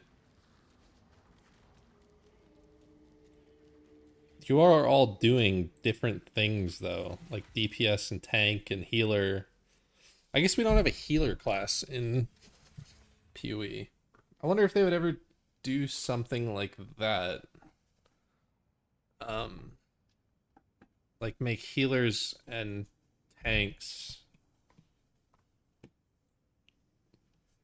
I wonder if they would do anything like that ever. I'm not res capped.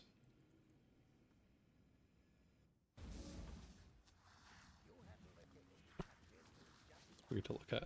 Anyways, I have to be careful that about because pressing that button. I think that it would break a lot of like Maple Story.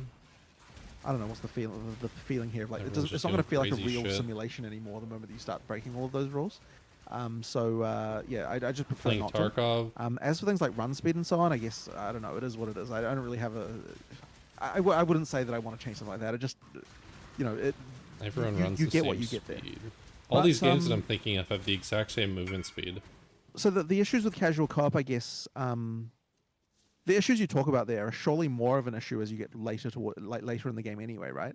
Like, isn't that those kinds of like I don't party like things, aren't they duration. really more of an think in-game it's very concern good. than a sort of campaign concern? You probably get pretty Probably it is, far though. in Although- campaign just using casual, like those kind of casual like not having to worry about what your build does relative to the other person, I would imagine. Yeah, this is definitely more of an end game question for sure. Right. So, yeah, like, when it comes to that stuff, like to end game, I guess I feel a bit okay with the idea that you should consider what your other party members are doing to some extent. You know, like, I guess I'm just okay with that. You know what I mean? Like having a little bit of synergy, I feel is interesting. So as I said, thinking about the different the different players. I just don't think that I would want to make a game where you can just ignore what everyone else is doing and just do your own thing and you have exactly the same level of damage as if you weren't doing that. I think it takes away a lot of like what's interesting about like caring about the state of what monsters are doing and so on away from the player. So that's just kind of my feeling on it anyway. Okay, yeah. I mean, I have 20-year-old memories of being a little Fury Druid walking behind the Sork that killed Mephisto before I even. Oh yeah, even they're got through bringing the up the door. same Like, thing. I know what Sure, that's sure. like. Right. But yeah, I mean, I also have memories of like certain games like Marvel Heroes in the past that have What the you know, fuck? there's like more MMO inspired raids type of stuff, but there Right. have been cool instances of doing a boss fight with your friends and that kind of feeling really really good in an ARPG Right. setting. And Right. yeah, I think that like I really, I was trying not to load the question initially about WASD, but I love like that executioner fight. Not gonna lie, I got chills. I got tingles after I killed that boss. Like, it was really really cool, and I was like, this is awesome. And I was just thinking, what that would feel like learning that fight with my friends and just like being able to show that to them and kind of doing that with my friends. And So, yeah. You can definitely do that.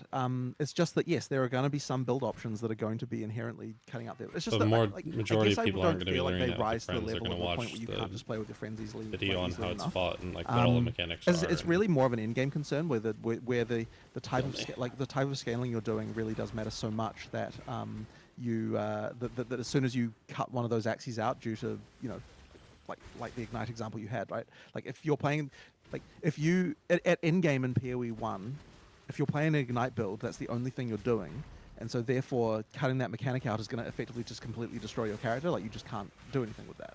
If you do, if I there do are two think people PoE that do 2 is ice, should chill, and overall ignite at the same have time, less of that problem, just they due to the counteract nature each of other. the fact The that you've got more chills get skills rid that of you're the using and ignites, sort of more what's going on. ignites But then get at the rid same of the time, like chills.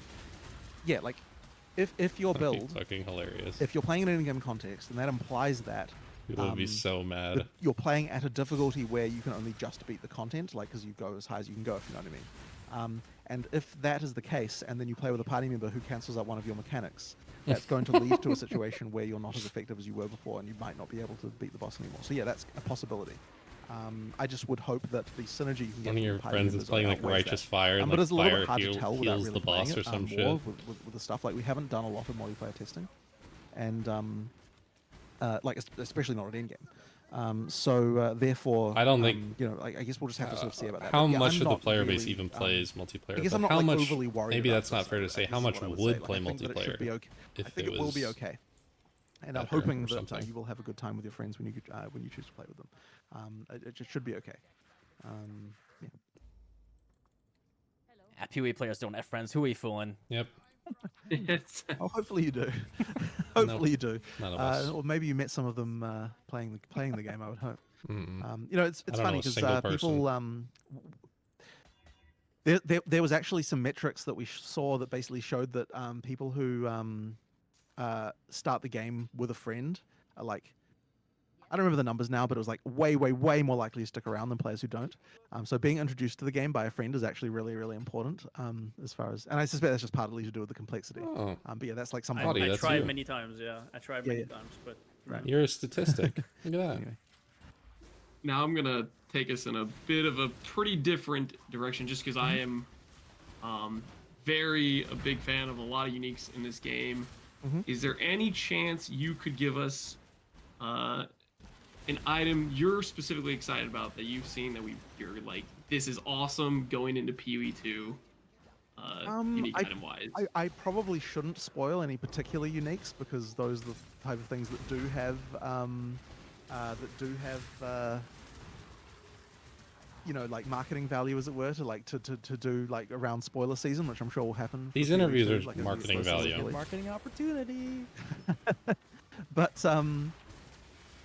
I guess what I'll say as a general rule is that I am personally a big fan of uniques that change a lot about a character and also have like some kind of visual impact in the world as well. And we can't do that for every unique, but I do think it's fun when you have something, you know, like,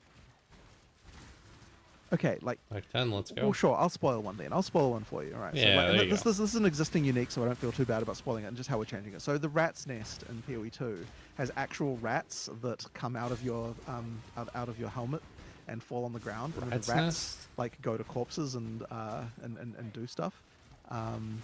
So that's an example of like What does taking rat's something where nest like I do? think you can get the theme of it like just way cooler if you just put a little bit of work into. Can't think of what it does. Into this kind of thing. So like yeah, like that. I'm a fan of having uniques be more like I don't know, just like I don't know what the right word is exactly. But like because I mean they have gameplay impact even, but it's like you sort of just a see them. crit There's like helmet? a feeling that there's like when you put this on that it's got some kind of unique thing going on that's like not quite just like it's not just a stat. You Can't know think what I of mean? what it Like looks it's like actually or a what thing it that's is. happening, and like sure, you know. So yeah, that's the kind of thing that I find quite fun. So that's an example of a change to a unique. That's an That's a existing good unique that change. has I got, like a that. slightly That's different good. thing that it's That doing. was a good answer. And, Good So answer, we can Jonathan. expect some level of significant visual impact / varied. I mean, I'm not going to say that every single unique has that. Like, there's a lot of uniques that don't do that, or they just kind of do something. But it's okay. Like it's just like the little touches. Like okay. Random other really simple one, right? So Redbeak. Redbeak in PoE2 has like Oh, you can this? see on the sword like it glows red when you're low in life. That's the one. That's the low in life one, right? Is it below 50% Yes. or above 50? Yeah, it's the low Hmm. below 50%. Okay. So like when it's below 50%, you can see on the sword that you're below 50% because that's like the trigger that makes the you get the thing.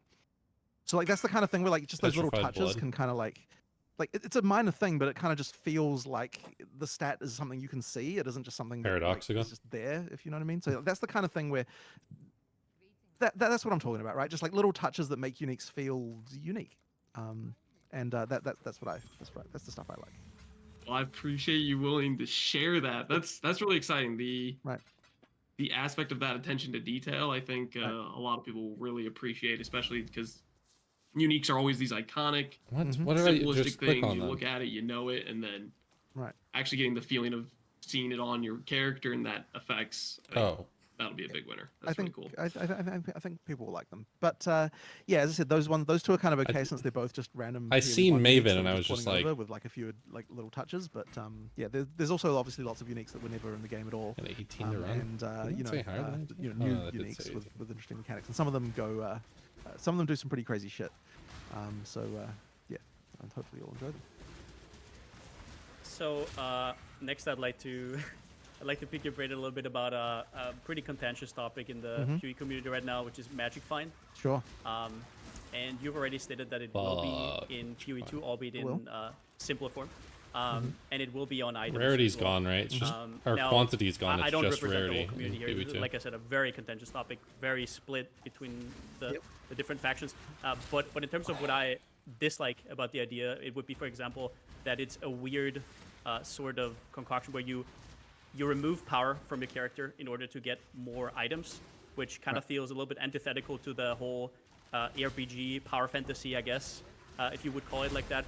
And at the same time, you also have this weird Yeah. dynamic where your builds kind of become just these But- farming machines. You kind of tune them just to be farming machines for like a currency per hour, where you say, I'm going to sacrifice this gear slot, this gear slot, this gear slot, or this suffix. I think you said you wanted on rares now and not on uniques anymore, if I remember correctly. The new MF set. Well, but basically, uniques. or did that change? Well, uniques. Well, nothing has really changed about that. Okay. Just to clarify, there are certain slots that Right, have magic. before he says that, I think that he's kind of wrong about that. That it's like about power creep, and you're kind of losing power creep, which is the whole point of the game. But the whole reason you're putting on Magic Find is to, become stronger. You're farming things that are progressing you to get stronger, even if it's just currency to buy things. get you stronger. Farming gear, div cards, or whatever the hell else. So you're giving... It's like stored in... You're like investing in future power by doing it. I like that it also takes up a slot in crafting too, because there should be dead slots. I agree with them. Not light radius should be a thing. Reflect, maybe reflect, but if reflect was actually like reflect 1,000 damage instead of 50 or something, so it's somewhat useful maybe if you wanted to make a build out of it. All the stats should. None of the stats should be completely dead. Like, no one uses them in any build whatsoever.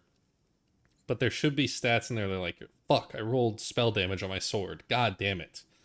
But, you know, maybe there's someone who wants spell damage on their sword and some stuff. So, I think all that stuff should exist, along with Magic Find. It's weird that Quant is completely gone. I would have thought they would have just lowered the values a ton. So, instead of getting like 40%, you're getting like 4%. Yeah. I wouldn't have thought they would delete it completely, which is weird. Magic Find on your character that Res can get it. And then Okay, there are uniques that have Magic Find as well, but I mean it's just a question of really a balance of like what, you know, we're making sure that the slots that we put it on are well considered and so on. But I understand, right? Like, so I definitely understand. So Oh, there are definitely you can people buy on, these, on this the ring design in team the... as well who kind of I bought it, like, there is the before I same started. faction split You can buy it now. that happens of like It's some in- people like it, some people don't. It's out of the mystery box. I into do the think store. it's something that we could discuss again. Picked up 17 chaos. But since what we it comes started. down to, I mean, the argument for it really comes down to the idea that it's another thing nothing. to optimize for your character. Once you've already beaten the ability to kill a boss, right? Because there's only so high the content can scale in the end. Because I mean, Before their so the HG argument turns back on the to 1. Force side of like why we shouldn't have Magic Find is that if damage is the only scaling that you can do on your character, that means that the Damage way and you defense. scale Magic Find is by scaling the level of content you can do, and it's a fair argument, right? Like I do understand that, but like there's really only, if we don't have Magic Find, there's really only 2 things you can scale up your character: the defenses and the damage. And having that third axis is really the main reason we want to do that, because there's not very many axes it can be on your character. There's so that is speed the as argument. well.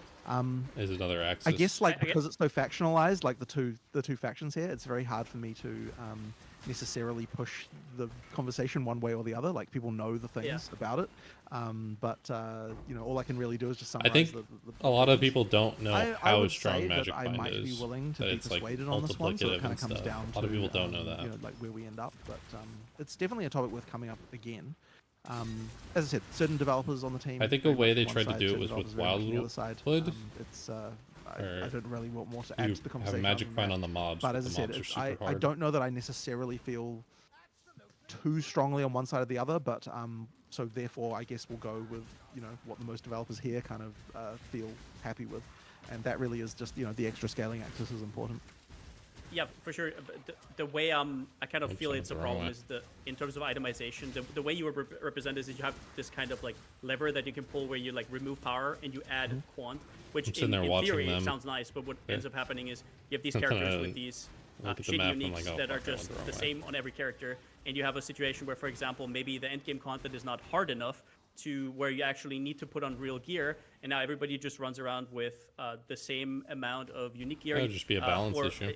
Like even going further here, for example, an Emmy gives you 20 quant. It's like, okay, now every unique amulet and every build that revolves around that unique amulet is Right. now basically invalidated because you're Right. now inefficient. And sure, that's not how every casual player would approach it, but it's definitely inhibiting in terms of like making builds on your own. And that comes once again to this problem of seeing characters just as money-making machines instead of like playing a game, right? I do appreciate where you're coming from for sure. Like I definitely get it. And that might come down to the individual specific balance decisions of the individual units. I think we're talking. This is like, such a it's certainly not good if the only amulet to ever minor run is just one issue. amulet. You know, because I mean now effectively wrong whatever about design this we or put no? on any other amulet is irrelevant, and that's not really very good. So I guess that would imply then that we just have to really make sure that we're not going too far with the magic find on uniques. Because I guess the trade-off is less certain when you're Engineering. coming down to rares, right? Because getting a good magic find rare is going to be Engineering. harder. There's different. The factors going trade-off, on. yes. The trade-off, yes. You're just sacrificing a suffix instead of a whole item, but you still have the same problem where, okay, now in that slot, I would really like to use a rare, so that one stat is on my item. You have the same problem as the other way around. So it's kind of just a very hard thing to do, and it also gives us you problems in terms of endgame scaling, because now you have to exactly scale the endgame correctly to where it's hard enough so people can't run around with magic find gear in your hardest content. So it's also a pretty hard to balance around that, Need level and it two. can So maybe hang on. like So there you were saying that you have to balance it so that people can run around with magic find gear. Is that what you're saying? no, I'm saying that you can't make it so people can run around in the hardest content in the game with magic find gear. Oh, sure, because, sure, sure. Yeah. But then and what that's do you? a But hard then thing what's to balance. Right, but then what's the alternative for that? So there's no magic find, and The alternative to that was remove it from itemization and just have separate systems. Which, I mean, you can say anything in this game is magic find. You can say the Atlas passive tree is magic find. Right? what I'm looking at though is like, so say you didn't have it on items, you just scale, like the only thing you're scaling then on items is defense and damage, right? Yeah. So Movement speed. I mean, you have other ways to increase Oh, your efficiency. Like or I guess movement speed technically counts, but Movement speed, cast speed. speed, The thing is that attack it's not speed, really attack speed for your movement skill, right? Like stuff Yeah, like yeah, that. Like yeah, sure, there's sure. definitely Those more count. more then vectors than that. Yeah. ultimately it comes Variables. down to damage, right? Like except for but movement speed doesn't, but everything else really comes down to damage. Like things like attack speed and so on are just really another form Yeah. of damage when you come right down to it. Okay, I feel like Trade League is hit hard with Magic Find because there is around 50% of the player base that does it, and more like 80% this league. I feel like it's less this league than last league. I feel like last league was more Magic Find. Maybe it's because of the tornado shut stuff, but I feel like once you go to Trade League, this is an issue. But then what happens when you go to Softcore Trade? It's just like it's even more. It's like 100% of the player base doing it. Again, I'm hardcore stuff. I don't give a fuck about this. And the only reason that I care about this is because it'll affect the way I play the game, whatever change they do to this.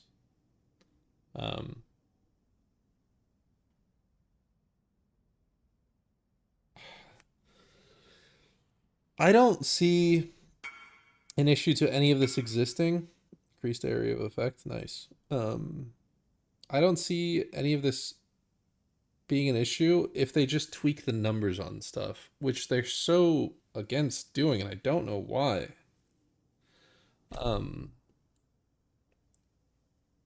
If they think it's an issue, which I don't think they do, but if like the community convinces them it's an issue, why not just tweak the numbers on this stuff? It seems like they're so against doing number tweaks nowadays. When was our last balance patch? Like our actual overall balance patch? Crucible? Or was it before Crucible? Was it Sanctum?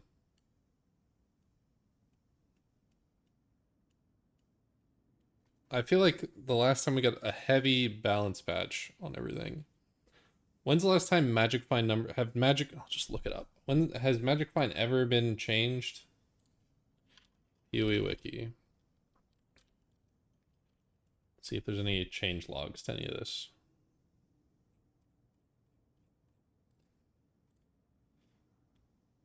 Okay. Nerfed item quant mods in 0.8.3. That's what it says.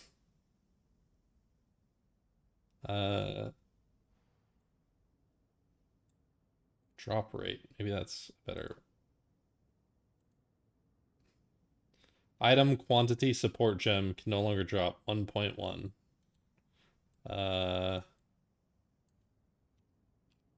Quantity.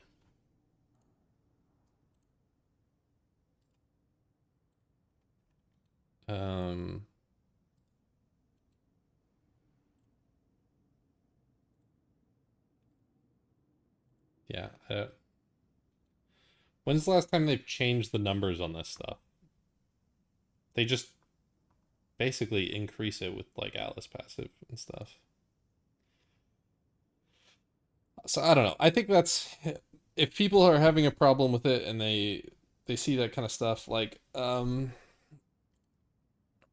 what about what the fuck is it called?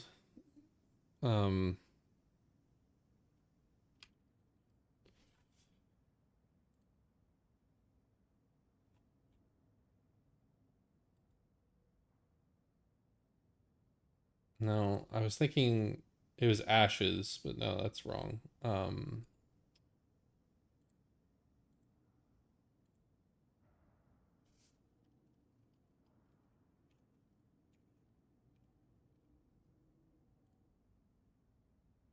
No.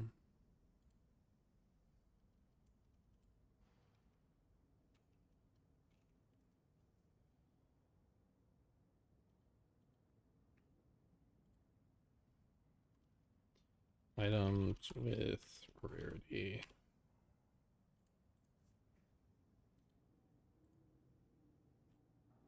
Like I'm just kind of glancing through some of them to see if any of them have ever been changed, and it's not looking like it. Oh, Divination Distillate was changed in 3.15 a couple of years ago.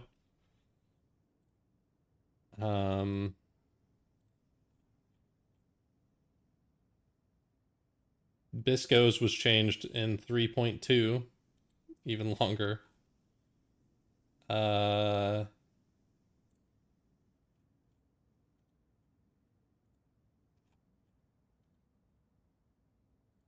When's the last time Venters has never been changed?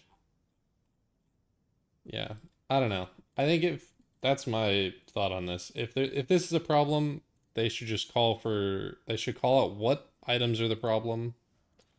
Fuck if I know in standard or softcore trade or softcore or any of that. Hell if I know what the hell the items are that are an issue there. But like I'm not the one to say which ones are and which ones aren't. And then ask them to nerf or buff or something to them. Yeah. Sure. Yeah, so movement speed, I guess there's an argument for it being different, sort of, but sure, all right. But let's say you do that. So let's look at what that results in now. So basically, if the the content on the on the atlas doesn't scale high enough, he's gonna say that becomes the new base, and now everyone's at the exact same level doing the exact same rarity, and then some people are gonna, then you're gonna all have everyone doing the exact same thing, because that's the not the expected, but the most efficient way, or something like that.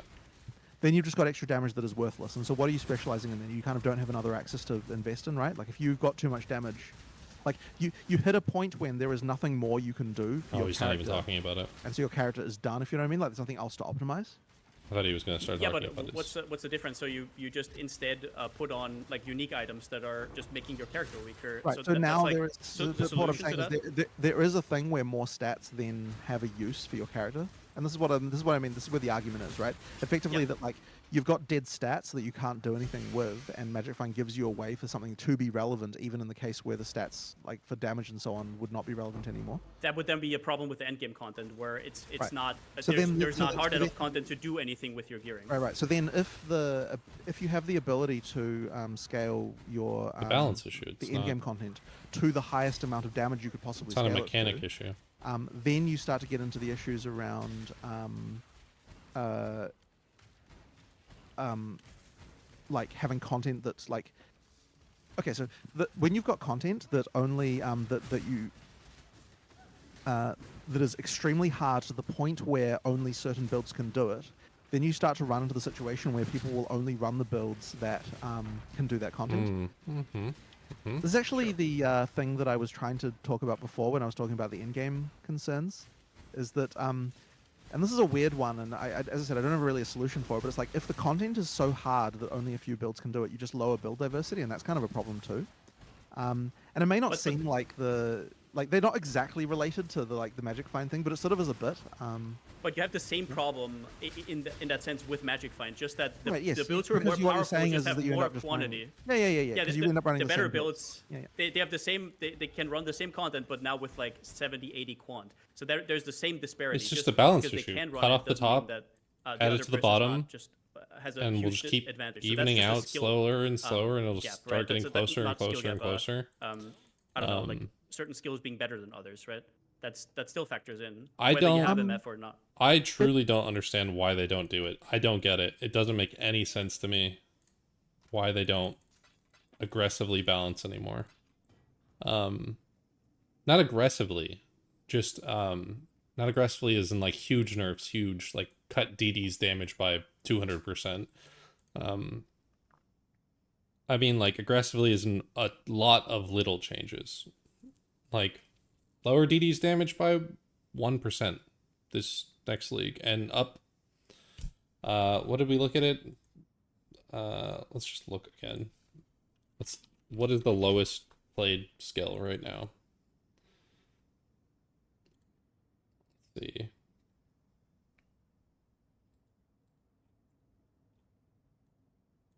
Not Poacher's Mark. Lightning Trap is apparently Eye of Winter. Lightning Trap is almost not even on the chart. Like add, 2-3% damage increase to that. And then we'll start evening out. And then it'll be like, wow, it's really fucking hard to do this content. Maybe now that we're pretty even or more even than we were before with build diversity, everyone being able to do it or no one being able to do it, you buff or increase the damage on the content. But it seems like they don't want to do that. And I don't understand why.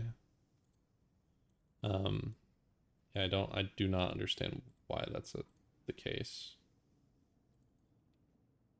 It does, but I guess what I'm saying is that the number of builds that can work, if the content doesn't scale to the point where, if there's a bar that you have to clear, right, which is the top content, and most people would assume that a build, if a build is viable, as it were, then it has to be able to clear the highest content of the game.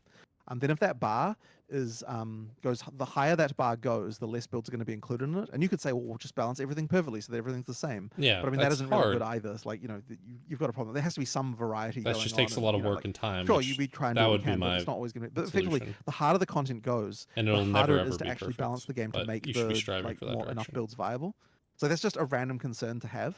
And I want to really emphasize the fact here, by the way, that while I am making this argument from the side right now, I do appreciate the arguments for Magic Find being removed as well. It is a we love thing that leveling I up. am not unsympathetic to, right? But what I'm saying is I'm just looking at the different cases. So in the case where Magic Find doesn't exist, I feel like what you're going to have is that if the content is very hard, it's as hard as it can go. So effectively, you can always scale damage from Magic Find. You're going to run into the problem of the not enough build diversity. And if the content isn't hard enough, then you've got the problem of dead stats. And that may not seem like hugely compelling compared to the opposite side, which maybe it isn't. But I'm just kind of trying to show you some of the considerations. I get around where that. you're coming from. I'm just trying to counter that point with the best skills are still going to be played just then with MF gear. It's still Yes, going correct, to be that correct. way. Well, No, yeah, well, yeah, that was just correct. my point. Yeah. So then what you're Like saying tornado then shot is was that for the a fact while. that Tornado shot, right? right. So what you're then saying is that if the best build with MF gear is still the best, then people always play that over playing another build that can't do it without with MF gear. Is that what you're saying? Which I think is that definitely will true. always be an issue. That would Right, always be an Which issue. I definitely with think how is hard true. that- Yeah, and it's true to some extent. I agree with that. But I guess what I'm saying is there's still a possibility then for that build to be somewhat viable at in-game content, and I do think that not everyone will do that. But then also, isn't the difference between the with the factions here of MF gear versus not MF gear, aren't those factions also divided among the people who are choosing to play with MF gear right now and those who are choosing not to. Like clearly there are people who would choose not to do it because they're Oh choosing yeah, to yeah. right No, now. no, I'm not like Yeah. not Right. like just speaking for the whole community. There's definitely people who love MF. Like there's no question about that. But look, I don't disagree that it's a conversation that we should probably have again internally, and I will have another serious conversation about this. The people who are against it, well, I mean, I know there are specific people who are against it. And I can probably. I just wanted to pick- The only reason I'm against it, and that I would say remove it, is I fucking hate all the items on my screen. That's it. That's the only reason. But it sounds like that's not going to be a super big issue. That's they're removing a lot of the shit drops in PoE 2. That's literally the only reason I would say to get rid of it or reduce it. I don't give a fuck about this balance or who can do what and who can't. And if you're skilled, because let's say that I have a shit build that does 100,000 DPS, and it's magic find out the ass. And I'm just like trying to do like farm T17s with it and shit, and I'm just dying constantly. Maybe T17s is a good example. Just farming Ubers with it. But then you could take someone like Ben and put him on that build, and he would still clear the content, but it would just, you know, because it's a skill difference. What's stopping from that? The difference between that and just the build itself is better. How would you make that calculation?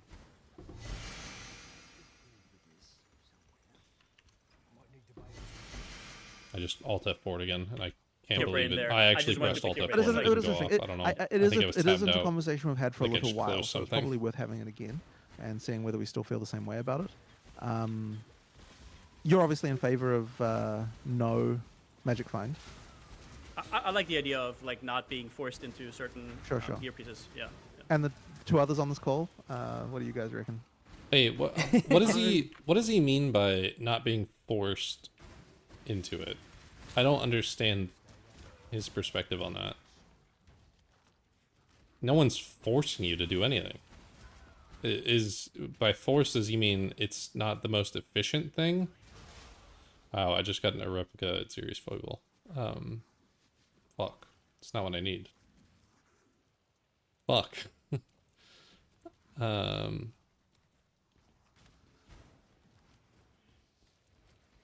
Yeah, I don't understand what he's talking about. I'm pretty there. indifferent about it in terms of I don't use it myself, but I don't feel it needs to be removed. I feel a lot of times, for me, PoE is all about like I want to just create something and I Right. enjoy that, and I don't usually get pulled too much into Right. this What does person's Magic doing something Find really do? efficient. I have to be like them. Yeah. And So Magic Find is a stat that you can roll on gear. There's other places you can get it. You get it on maps and stuff, and it's in your Atlas tree, kind of, and it increases the rarity of what drops. So, like, let's say you roll a white item drops. If you sorry, I'm just like standing still talking. If it would be a white item and you have rarity, it would re-roll that item, and let's say now it's a rare item that drops, or let's say you have so much that now it's like a unique item that drops instead. And then quant is pretty self-explanatory. Say it would drop 10 items, you have quant, it's multiplicative and stuff, but let's say you 40% and now you drop 14 items. But yeah, I know it's multiplicative with the maps and stuff, so it's not actually 14. It's way, way, way higher, and you drop like 40 items, and yeah, that's the gist of it. It's really strong, and it drops a lot more currency, a lot more items when you have it. But it takes the cost of the strength of your character.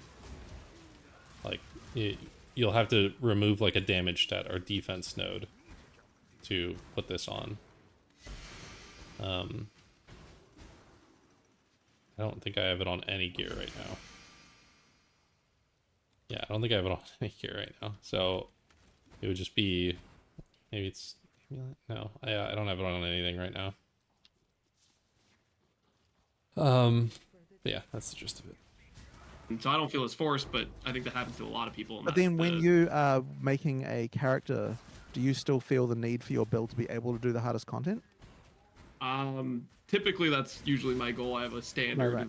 Be like, I want to be able to do this stuff, this stuff, Right. this stuff, but I don't So feel if like I have the- to do that. so you would be the prototypical example of a person who would run into the kind of issue I was referring to, I guess, of like, if we make it so that the effective way to scale Magic Find is to scale damage, by making it so that we just have like the content get harder and harder and harder to the point where That you know, exalt like, could any have amount of been damage you can scale 2 or causes that. 3 Then you'll start to run into the exalts issue of Magic like Find, maybe. you feel bad because you can't, using whatever other build you're trying to make, be able to kill the other content, like defeats the hardest content, if you know what I mean. I feel like you might I run into that. typically enjoy some level of, even though it does suck when you make a build that isn't good. Right. For me, failure I view as usually a good thing in terms of there's a reason I made something bad. What was that? What can I learn from it?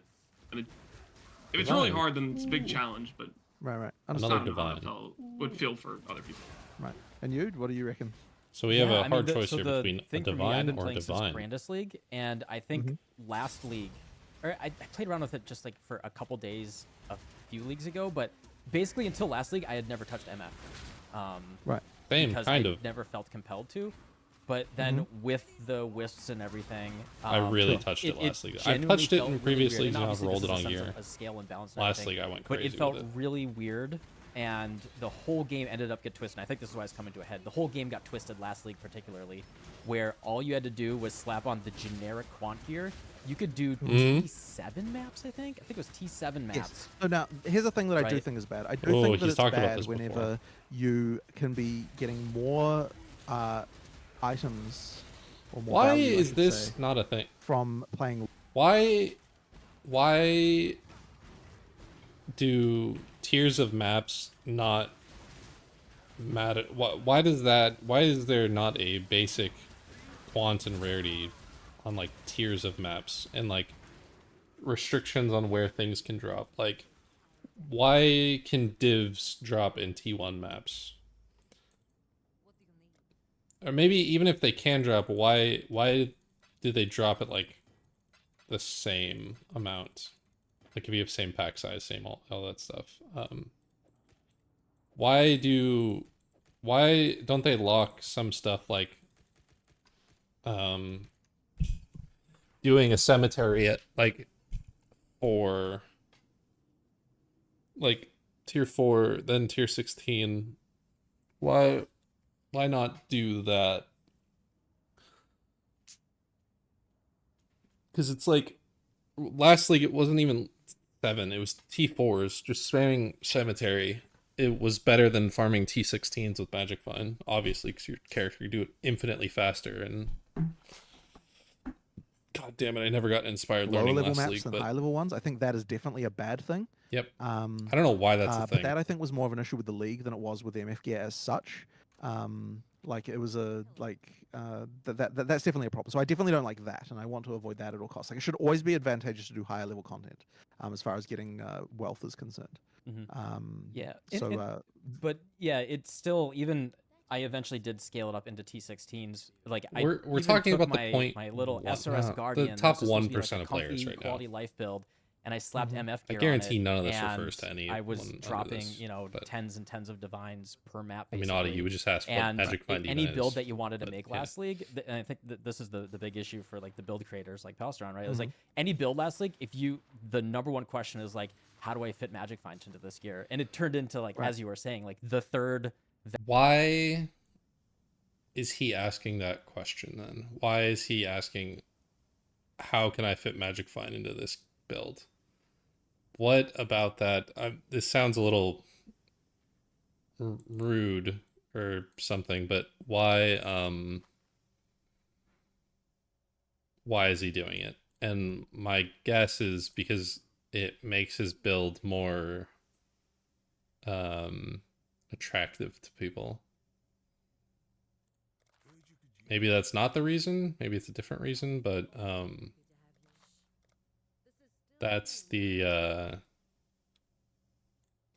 thought that I have on it. Vector by which everyone wanted to judge every build. Is like, okay, yeah, damage and Right. defense. That's like a solved thing. How do I get Magic Find into this build because it's the only thing I care about? And it Right, felt right. it felt Why like is that oppressive the from a only thing you build-making care about? perspective. Well, that can certainly imply that there's a problem there as far as balance goes. Like if that's a thing where that is the only goal that you would have, that's a concern, right? I get it. And I mean, like, it's very interesting just talking to some Maybe they'll explain it to more. players about this But more. that's- I think because yeah, like as I said, it is an issue I think that is worth discussing again. So yeah, I'm going to talk to people at studio again and reevaluate my feelings about this. Because I guess we're sort of defaulting into how it should work. Sitting here Like, listening instead of playing. it has but- been discussed for PoE2 in recent times, but usually speaking, the standard reasons for it to exist come out again, and we just kind of like, oh, yeah, this is what we do. I don't think we've had a serious like, okay, how about if we just actually remove this? Let's see what we get, and let's really go through it again. Discussion. Well, they did remove it. Their quantum's gone Until now. like recently. So I'll bring it up again. I already know exactly where the lines will be drawn as far as the design team is concerned. So then we'll just have another. We'll have another. We'll have another argument about it, and that might be. And just to add to this, it's definitely a different problem in different leagues. Like the league mechanics play a huge role Oh, in yeah, for how sure. it actually plays out. So it's not the same amount of problems So- in the league. But if it crops up again and again, and it's kind of like it reduces design space, that's still like a thing to consider, right? Yeah, no, for sure. Yeah. Okay, so that I completely understand. That is an acceptable, not problem. No, it is an acceptable problem. That is an acceptable thing to happen, that it changes league by league. Like, this league is a lot harder. The content is just harder, this league. Obviously not if you're doing Heist, I guess. It's the exact same content. But, wow, what the fuck? Why do these cost so much? And now you need to redo your build to have less Magic Find, more defenses this league. Or more damage if you want to, you know, kill it before it kills you, which is also defense. But that, I think, is a very good problem to have. It's a good problem to have because it's a good problem to have players solve. I wouldn't want them to change or balance stuff based on a league mechanic. Like, if they re-released Affliction, let's go back in time, I wouldn't want them to, I just got a replica Paradoxica. Okay. What the fuck?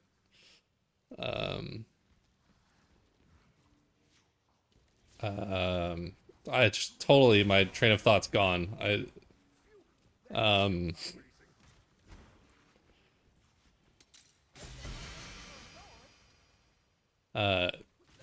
Man, I can maybe do that build now that I just got this.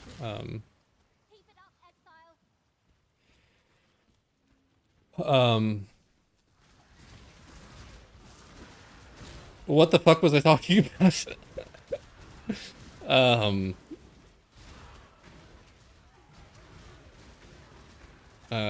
Oh, okay, so let's say we go back in time and they, fuck.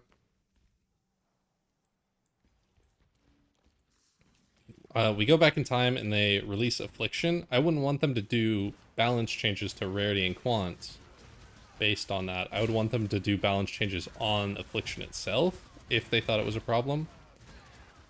And then if they, you know, whether they do or don't, that's up to them.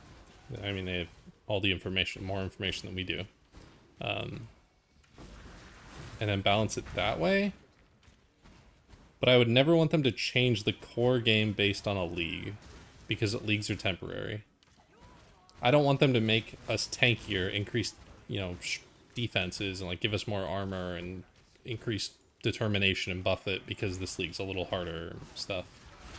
Because next league it's gonna be gone, and then like maybe next league it's gonna be like a juiced out league, or maybe it's gonna be a league that's not in maps, so like Heist or something where like no one even has to engage with it if they really don't want to, or you don't need a certain character to do it. The only time that's the patches should have balance changes based on the patch itself is if it's new endgame content, like T17s. Like, do we need stronger? Do we need higher level gems or something? Do we need better buffs to certain skills or this tree or something? Because T17s are now core content that are just people have to do, or should they nerf the content or buff the content? That's an acceptable way to do it, I think.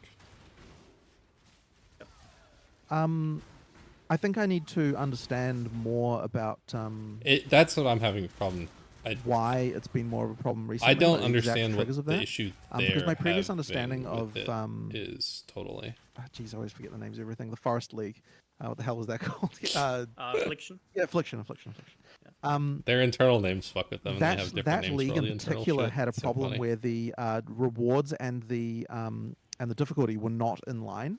And that is what I believe led to the problems that we had where you could play lower tier maps and get more rewards that way. So I believe that was the league mechanic responsible for that due to not having that aligned correctly. So it might be that it is just that and we just need to avoid that, or it might be that there's a deeper issue because I assume that your people are feeling that way this league also. And I'm not like immediately aware of what it is about this league that would cause that as such. So there's something league is about harder, this so it's harder to perhaps do. that I don't understand. Less priority. And I probably need to understand what that is to be able to, to be able to work on this problem. I Because don't yeah, wanna, like if you shift the whole discussion to this, but yeah, right. yeah. Because the thing is like, why is this an issue now? Why was this not an issue 4 years ago? You know, like there has to be something going on that's I like led the to way that. class looks. Obviously, it's different from league to league, but this has always been kind of like creeping up, but it was never like in the light as much as Right. it was But recently. you say It was creeping never up, and as it's like, but extreme. what is it about it that's been creeping up? Like, what changes have been happening that caused this to creep? I don't think it's understand also the issue that either. okay, this is a little bit more like further away, but there's a lot more fragments nowadays that you use for maps, for example. That you so I remember back in the day, like Legacy League, I think it was 2.6, kind He's of losing popped that me. off with like League Stones, I think they were called back then, Yeah. where you guys were kind of testing like scarabs that are now basically scarabs, and other things like sextants. And I think that the problem was also that those are per map. So now what you have is if somebody gets more currency out of one map that costs a fixed amount, that causes a problem where other people get priced out of that content, kind of. Sure. Because now the price of those things is now priced around the people who get the most out of it, right? Yeah. So I think over time it has just kind of been compounding, and obviously also power creep plays a big role here, where a lot of skills were just able to outshine the content with almost no gear. So now you slap on quant gear and DD. yeah. So all of these Fuck issues DD. together. It's Remove not an the percent easy value from it. problem to solve. I'm just For sure. yeah. Okay. Also, borrowed power is a big thing there, where yeah, obviously Yeah, the I leagues guess so. have made you a lot powerful. Two things. One, I'm not trade, so all the stuff he's talking about trade and getting priced out, whatever. Two, this sounds like an issue that could be fixed with what they did to T17s and removing the keystone. So making them different fragments and stuff. But what content is locked? What content can you do now that's price gated out in trade core? I don't know the answer to this. I don't trade. Like, is there anything that you can't buy or do now because other people can do it more efficiently? Are T17s that rare that that's a problem? I guess I could just look.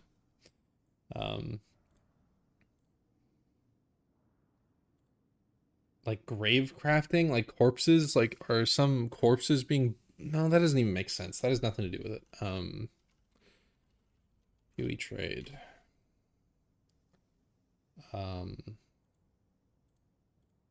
Yeah, I don't know. I don't know this issue. It's just foreign to me. Fortress, is that what it's called?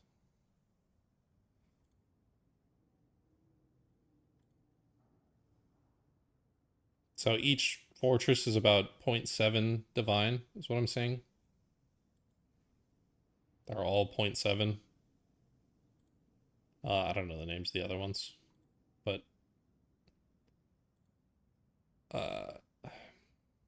is that priced out to do an Uber? Less than a divine? When Hold on. What's the cost of a divine orb?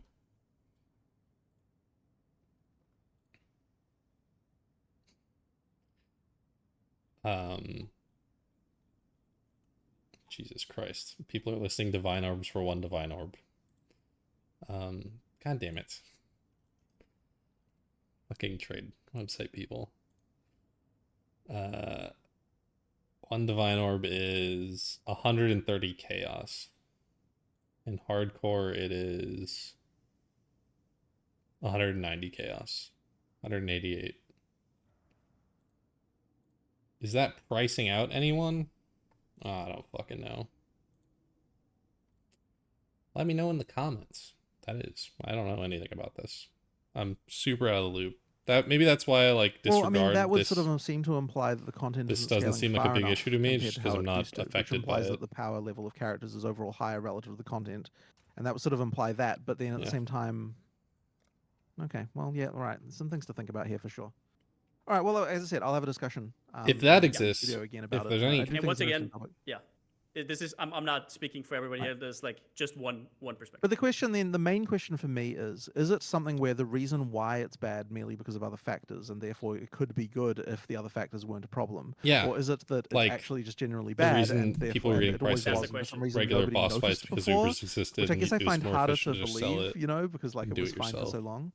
So I mean, when I talk to people, for example, in party play, yeah. where it's way more exaggerated, that's like a whole other thing. But I can't really talk Yeah. for them.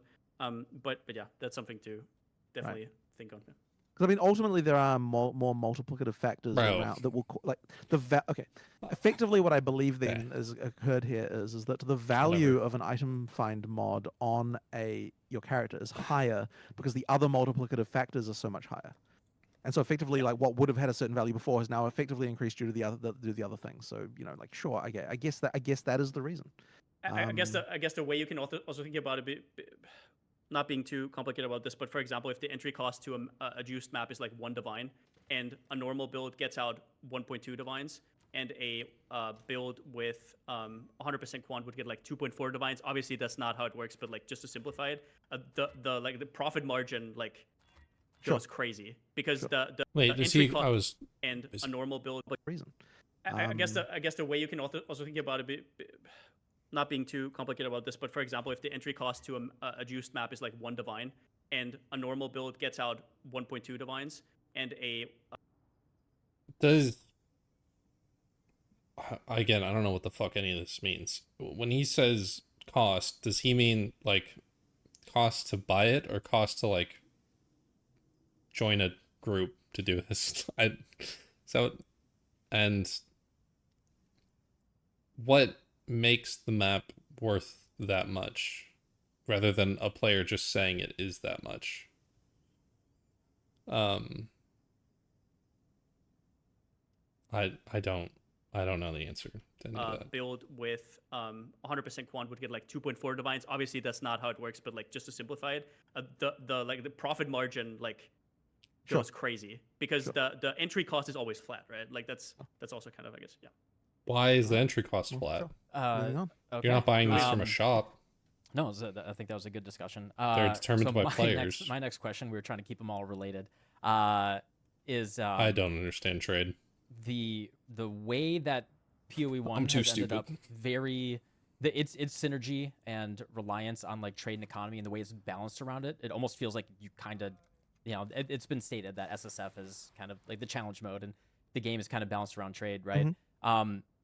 Is there a plan around PoE 2 and it being based around What the fuck is economy, this? high Oh, volume they're of not linked right here. trades, I thought bulk they were trades, and all linked right here. I that, was like, or what the hell? is it can be more of hey, I picked up a cool item, maybe I'm gonna look at it. Obviously, that's the dream. You guys always talk about it. Like, I want to pick up. Chris talks about picking up a rare in your T16 map, and everyone laughs. Like, I turned rares off on my loot filter on day 2, right? Sure. Is PoE 2? Are you guys gonna like really focus on trying to prevent the pure trade economic basis of the game? You can argue that the game's become so big, PoE 1's become so big because of that. But yeah, I'm just curious on your thoughts there. I've always felt that trade's very important, and so does Chris. Like, you need to be able to get the feeling like you're going to trade something, and so long as there is that feeling, trade trade Is this good for has some kind Val of Ice advantage. Shot? So you do have to consider that. But certainly, we're trying to design a system so that you feel like you could get good items aside, even outside of trade. And that is something an that axe still, I still right? believe in, and I like mean- we will try to do. So like yeah, it's going to be tricky, especially now If that you're we an want axe, to sure. have instant When you're buyouts. not an axe, no. But I believe that it can be done. It's like yeah, like I don't know. There's Obviously, really not stun a lot to say duration, about this, but I everything's believe really it can be bad, done. Bro, look at these yappers. Look at this shit. Some people I know are very against trade, and we do have a league for that. But Fuck 'em. you know, like Fuck them all.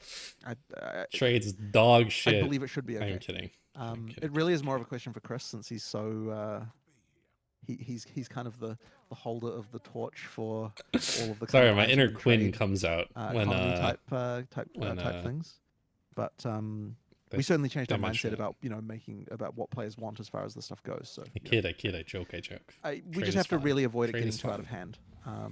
Where We are superior over here you hardcore, get so much so. inflation in the high end that things become unavailable to anyone who's not doing. Crip is the only stuff we one just talked about. more superior than us playing But I hardcore believe SSF Ruthless. Lance, I think. Hey, my sleep was it, dead? sorry? Alright, get some sleep. Lance. Oh, okay. You wanna Sorry. Are you in, did you make it to maps, This or will are be you still in pretty the unrelated axe? to. Well, it'll have some relations to trade and economy a little bit, but this has a tie-in to making items valuable on the ground while also being in relation to crafting. We've seen a lot of the orbs being significantly changed, and the Yeah. idea is you can pick something off the ground, you can be able to edit it and Tends to- change it, alright. improve it, right? Take a chance You on should it. be and that there makes before I the even wake up item you drop on tomorrow. the ground more interesting.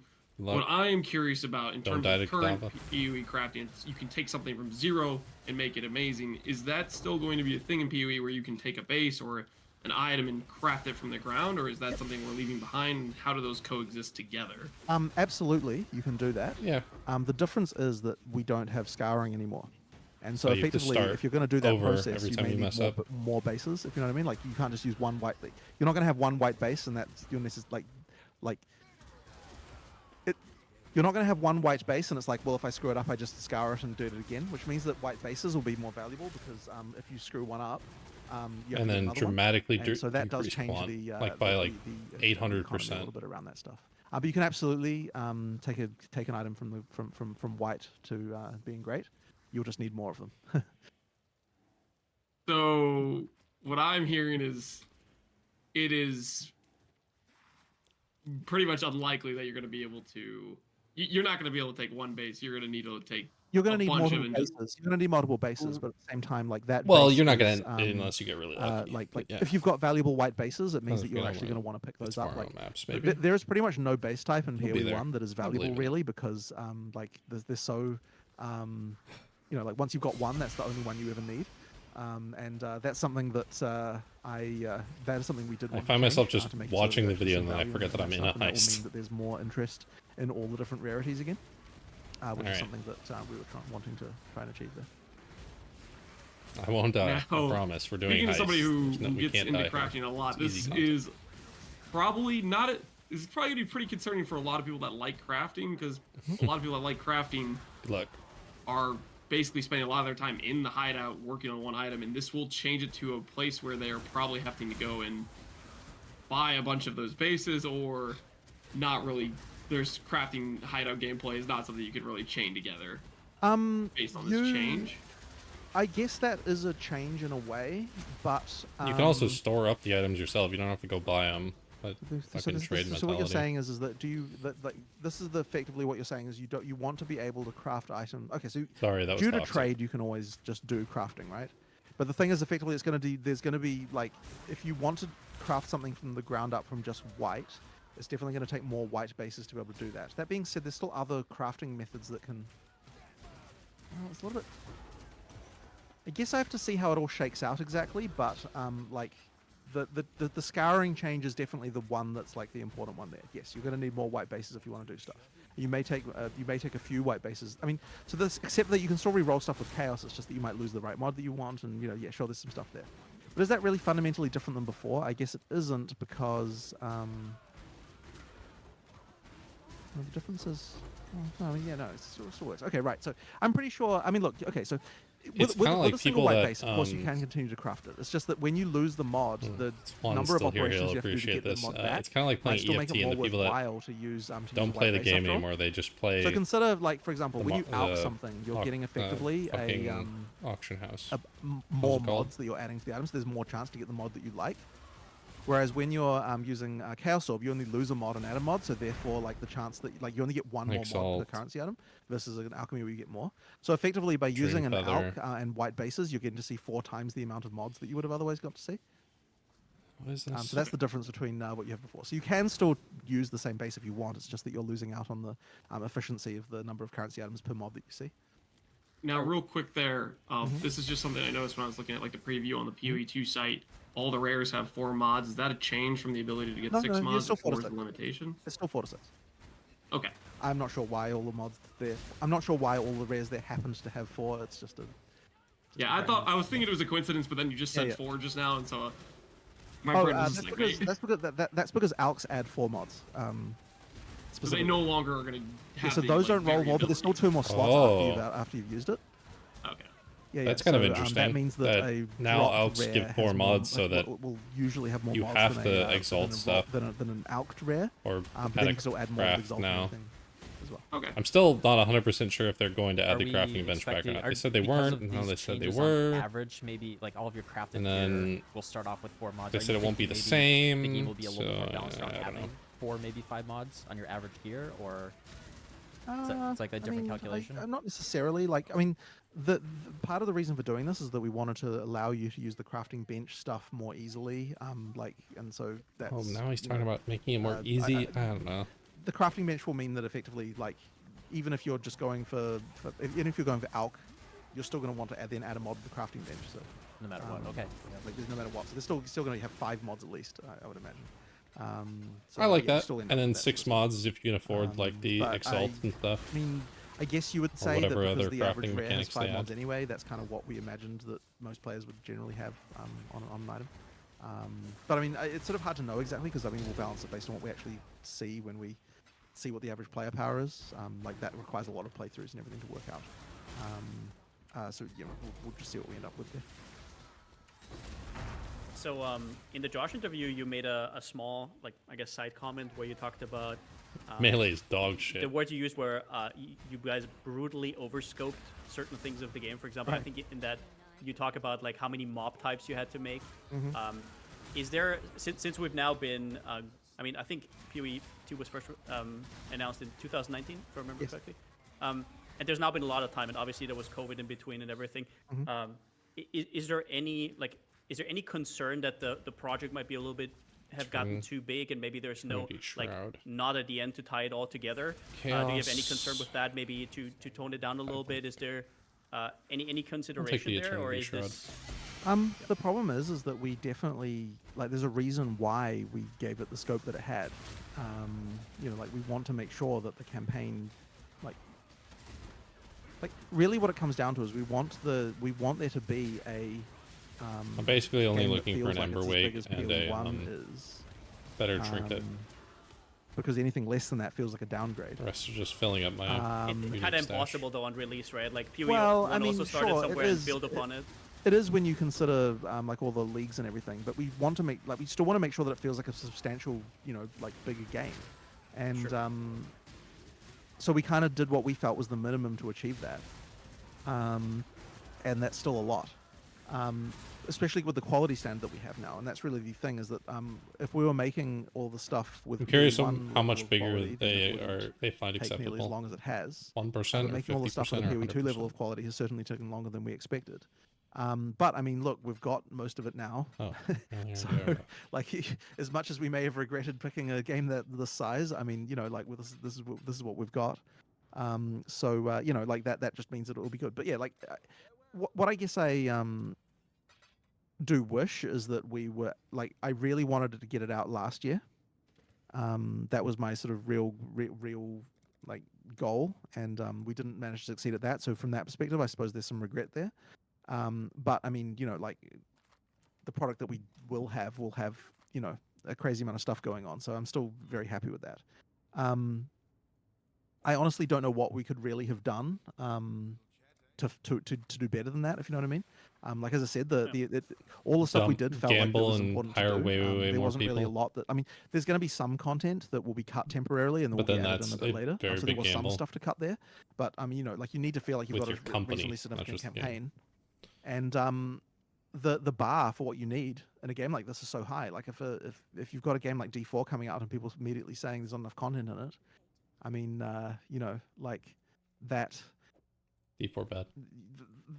The bar you have to meet is observably very high.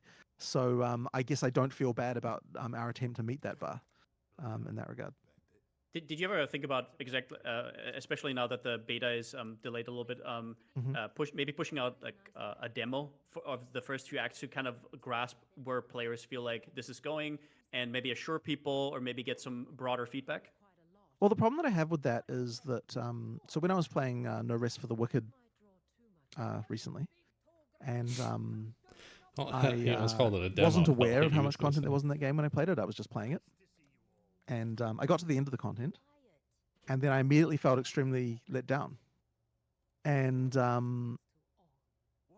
partly that's just an expectation problem because I was expecting it to be the whole game. I just Why are didn't these realize all- that they weren't doing that yet. But it's like it sort of felt like, well, what was the point? You know what I mean? Like, and I was kind of gearing up for like, oh, there's going to be like all these crafting systems, and I see all the stuff that I'm going to use in the future, and like none of it ended up mattering because they haven't added all the content yet for that. And that, as I said, that was a real disappointment. same and feeling I I had really on want to last avoid that Epoch. feeling. Like, I want it to feel like when the game comes out that it is a full game. I and can't that's believe important last to me, Epoch so, isn't a full game. You could maybe argue that like having an earlier demo would be better. But then why But if would you it call really it a be better? demo, I Because at think the end of the day, if we release a good game, it's then people will like okay. it no matter when it comes out. Yeah. Like, you may want to be assured that the game's going to be good now, but really, won't you still play it when it comes out later? I will. So, yeah, so effectively, often like don't. I would rather leave a, No, I'd rather leave a I bit meant of more first as a tool impression. for you guys to Yeah. like Right. feel out where people feel like, because Sure. you give certain creators obviously access. yeah. You hear what journalists have to say, right? Yeah. But obviously, as you know, when you release a league and a million people test it, there's like Right. completely different. But we only have Yeah. one chance. We only have one chance to leave a first impression, and so I'd rather have the initial test that we're doing be smaller, so that we can be more certain that what we're doing is right. Then you why know, do like, they keep doing the for example, small little if we creative had things? launched Here We 2 and the Flask system was the way that it was in the demo we just did, then people would have been really angry and we would have had bad Steam reviews and things that launch would have just gone way worse. And so, like, it's definitely better that we got that out of the way at an event where then we can go and make some changes afterwards. And I think that Kind of like as when they much released as, a league like this one, and you know, you got can a lot just of say, bad okay, well, we'll make reviews more for changes the later. I first do think that there's a lot of players 3 or who, 4 days will before have- people realize how who- crazy who this league is. will try it once and will quit and never play again, even if you fix the problems. And so I want to make sure that we're getting that right. And I don't think that having a reason I just larger said. demo where we have the ability for that to happen is the right move. I'd much rather have smaller, you know, like, I think you can learn a lot from 50 people, and I don't know that you learn a lot more from 5,000 people, if you know what I mean. Because let's like, say they release so- it, so someone I'd plays rather the kind demo, of and they're keep like, those all right, numbers, this like, game just relatively isn't for me. And small then when until people are we like, reach the point where they we go to have play focus. it, That being said, or someone asks like, um, hey, you want to come we play are this? They're planning like, on doing nah, I've already some, played it. somewhat it's not for larger me. tests before the early access. So we talked about how we're going to have an alpha. That alpha will be a bit larger. And the main reason why we're going to be doing that is there's going to be heavy segmentation. So what that means is that we want to test, like, okay, we've got a group here who've never played Diablo before. We've got a group here who've never played PoE before. And they have played, you know, they have played Diablo. We've got a group over here who's like just an action game players. We've got a group over here who does this, who does that, right? You know what I mean? And we can get different reactions from all those players and see how that works for all those people, like what they understand and what they, you know, what extra help they might need or the sort of stuff. And you do need a few more players to be able to work out that kind of feedback. So we will actually do a that kind of But testing. the risk yeah, of doing yeah, that with the this one, demo yeah. is Do we know? What was an that, sorry? unfinished or unpolished Do thing we have might a date? scare off people who would I like have the a game date. otherwise. Oh, okay. All right. I'm not one that I'm going to tell you, but effectively, so that'll be happening. And that larger test will, you know, allow us to do some stuff. But once again, you kind of like, you don't necessarily need that many people in each group. The main thing is that you're What just the doing a lot fuck? of How work. did he to sort of level up in segment the lockpicking? users. Everyone was max level. Yeah, sure. One of those groups will be like ultra hardcore PoE players, and we'll see how they respond.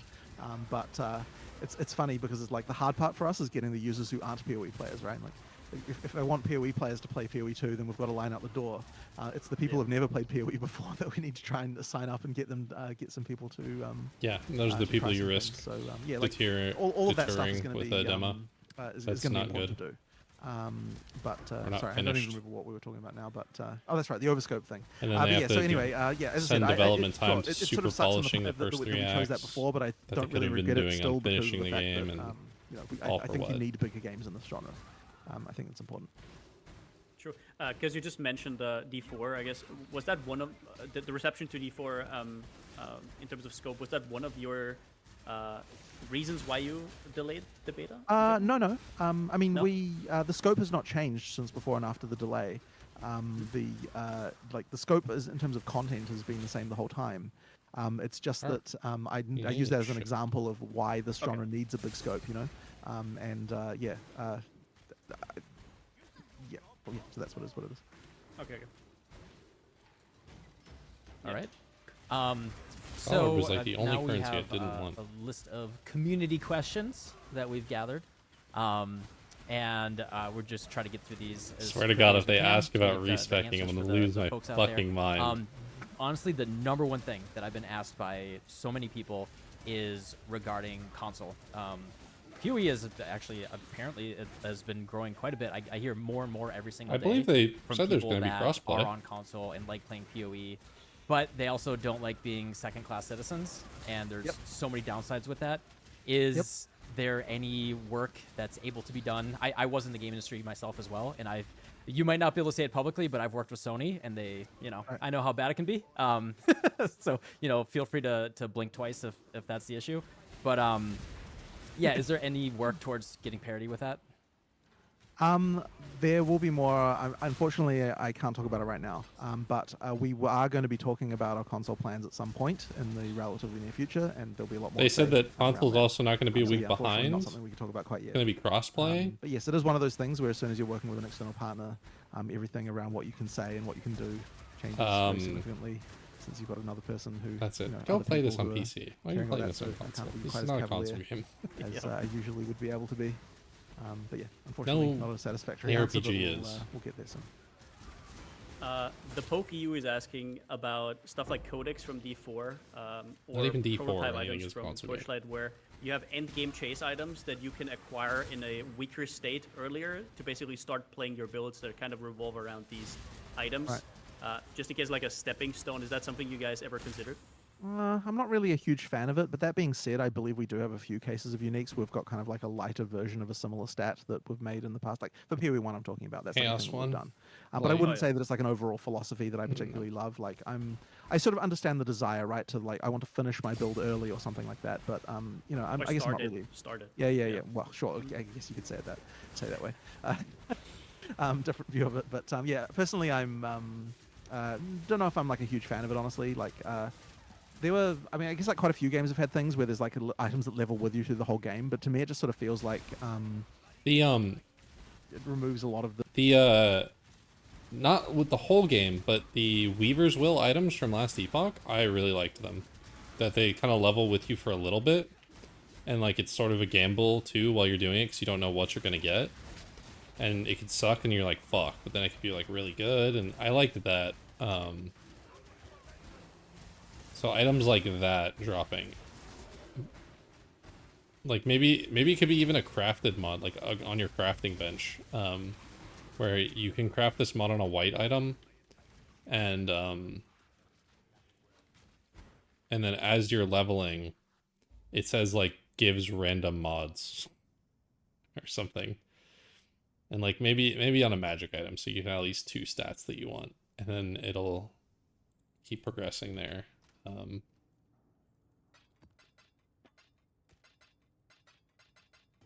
Yeah, maybe. I don't know. I really liked that mechanic. The fun of like having new items later, so I'm just not really a fan of that type of thing. But I do see what you're talking about, where you like you have a lighter version of the stat, and there might be a few cases where we would consider something like that. Like if something's really important, and I suppose we could consider something like it, but it's not like an overall idea that I would. Maybe a that I love. charged item, like if you're doing a damage type, Or over a little time bit it starts to different get thing charged for with that element or movement something. skills tied to abilities. The example I'm But only thinking for like of, a short amount of time. the ice meteor skill where A few the levels sorceress jumps before it backwards. caps out. Is there all any playthrough. concern or ability where players could say, hey, I don't necessarily want to time my movement and be forced into this animation? Say like a boss is doing a cone frontal attack towards you and you'd rather dodge to the right or to the left.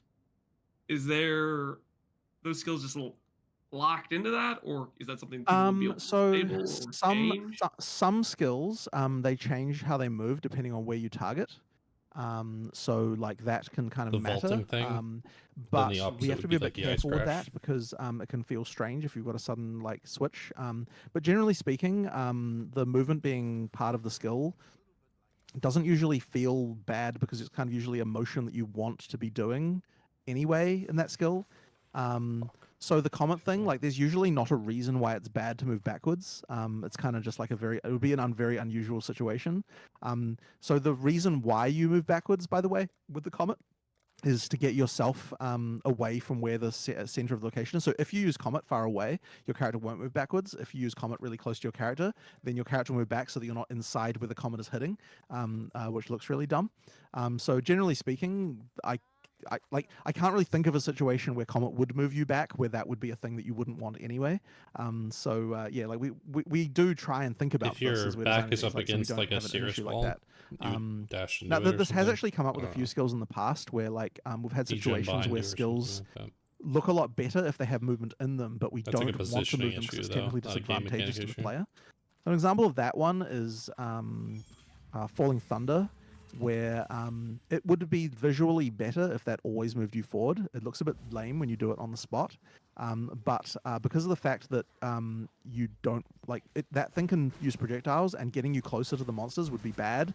Generally speaking, if what you're using it for is the projectiles, we do not have the movement if you use the skill close to your character, and that is a like just an example of a concession to make sure that that the player always has control over that kind of movement. So we are basically doing those kinds of concessions if there was a situation we believe where the player could potentially not want to move. And what that should mean is that anytime you're moving, it's because either there's no disadvantage to moving or you want to move. You know what I mean? Yeah, if there's any skills where people are like, oh, it sucks that I have to move when using the skill, that is a problem. Yeah, we're trying to fix that. So it So is it's like a something rough- you'd be. What was that? Sorry. Go, Kyle. No, sorry. No, go. You go. I was gonna say, so it is a scenario where, say, you guys designed it away, you thought it would have no issues, and then if the player base says, "Hey, this has issues. We don't like it this way," you would be opening to. I'm removing open some to of it. changing that. Yes. There might. Look, I'm not going to say that's 100% always the case. Like, there might be a skill I could imagine that will just like be completely like just really suck if it doesn't involve moving in some way. But I mean, we try not to design that, right? Like, we try to, when we're doing the design, to just work out what it is that needs to happen with regard to that. So yeah, a lot of skills have movement based on how far away you click to try and make it context sensitive. Okay. Blink arrow. I know that's not what he means, What am but I? I'm next. Yeah, that's just a quick question. There's a lot of minion lovers out there. We haven't seen anything from Yep. minions yet. Still to announce later, unfortunately. Still to announce later. Okay. Yeah, we're still waiting for that one. talk about Xbox and console being Yeah. second-class Enemy of- citizens. Us Minion players are second-class Enemy of citizens. Trust is asking about Transfigured Gems from PoE 1. Are they going to have a place in PoE 2 maybe eventually? Or is it Yep. just something that you think is specialized to PoE 1? Yep, I believe so. There's a lot of skills where we design them and like, should we go do thing number A or should we do thing number B? And we picked thing number A, but we're like, but B would have been cool too. And then we're like, sure, let's make a transfigured gem for that later. So there's like a ton of opportunities there for us to do that. I'm Every sure time they add one, it gets we'll do harder a and lot of harder that to stuff. get them. And a lot of the time, the skills have already when we're prototyping, the skills already have like stats, like internal stats that like allow us to change them from one behavior to the other, just so that we can test stuff.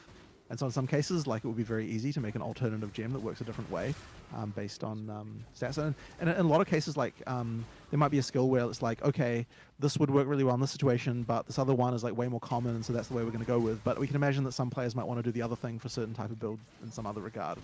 And, that's all a bit vague, but yes, basically, like, transfigured gems make sense for those sorts of cases where we want to flip the way a skill works from one behavior to another.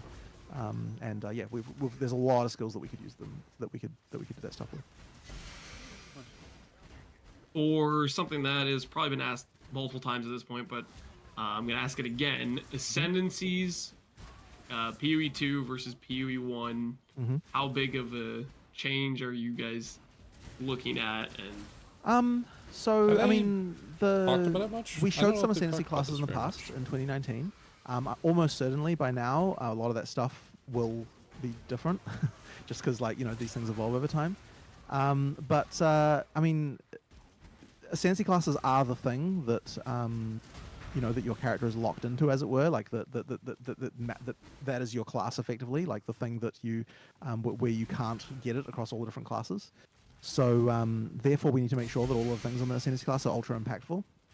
And I would like to try and do more things on ascendancy classes in general, where like they feel like very fundamentally change how you play. Like how when I was talking about uniques earlier, and the little details that you do to kind of make something feel unique. I think we can do a lot of things like that with ascendancy classes as well, where they just feel like they change something where you like get there's 35 more detail resistance about what it changes about on your your character than just Necromancer. here's a stat. Fuck you. But like that is hard to do, but I think can be fun. So yeah, like I guess that doesn't really say a lot, but like ideally it's like what PoE1 is doing, but more ambitious, I guess, with regard to what the kind of stuff we'll open up. Is there any world where I can get you to give us one example? Probably I shouldn't. I would say ascendancy classes have You said very that for the high unique item. value as Give far us as one. like Just give us one. like being able to announce stuff. So we'll save those ones. Give I us think. one. I had to try. Yeah, fair enough.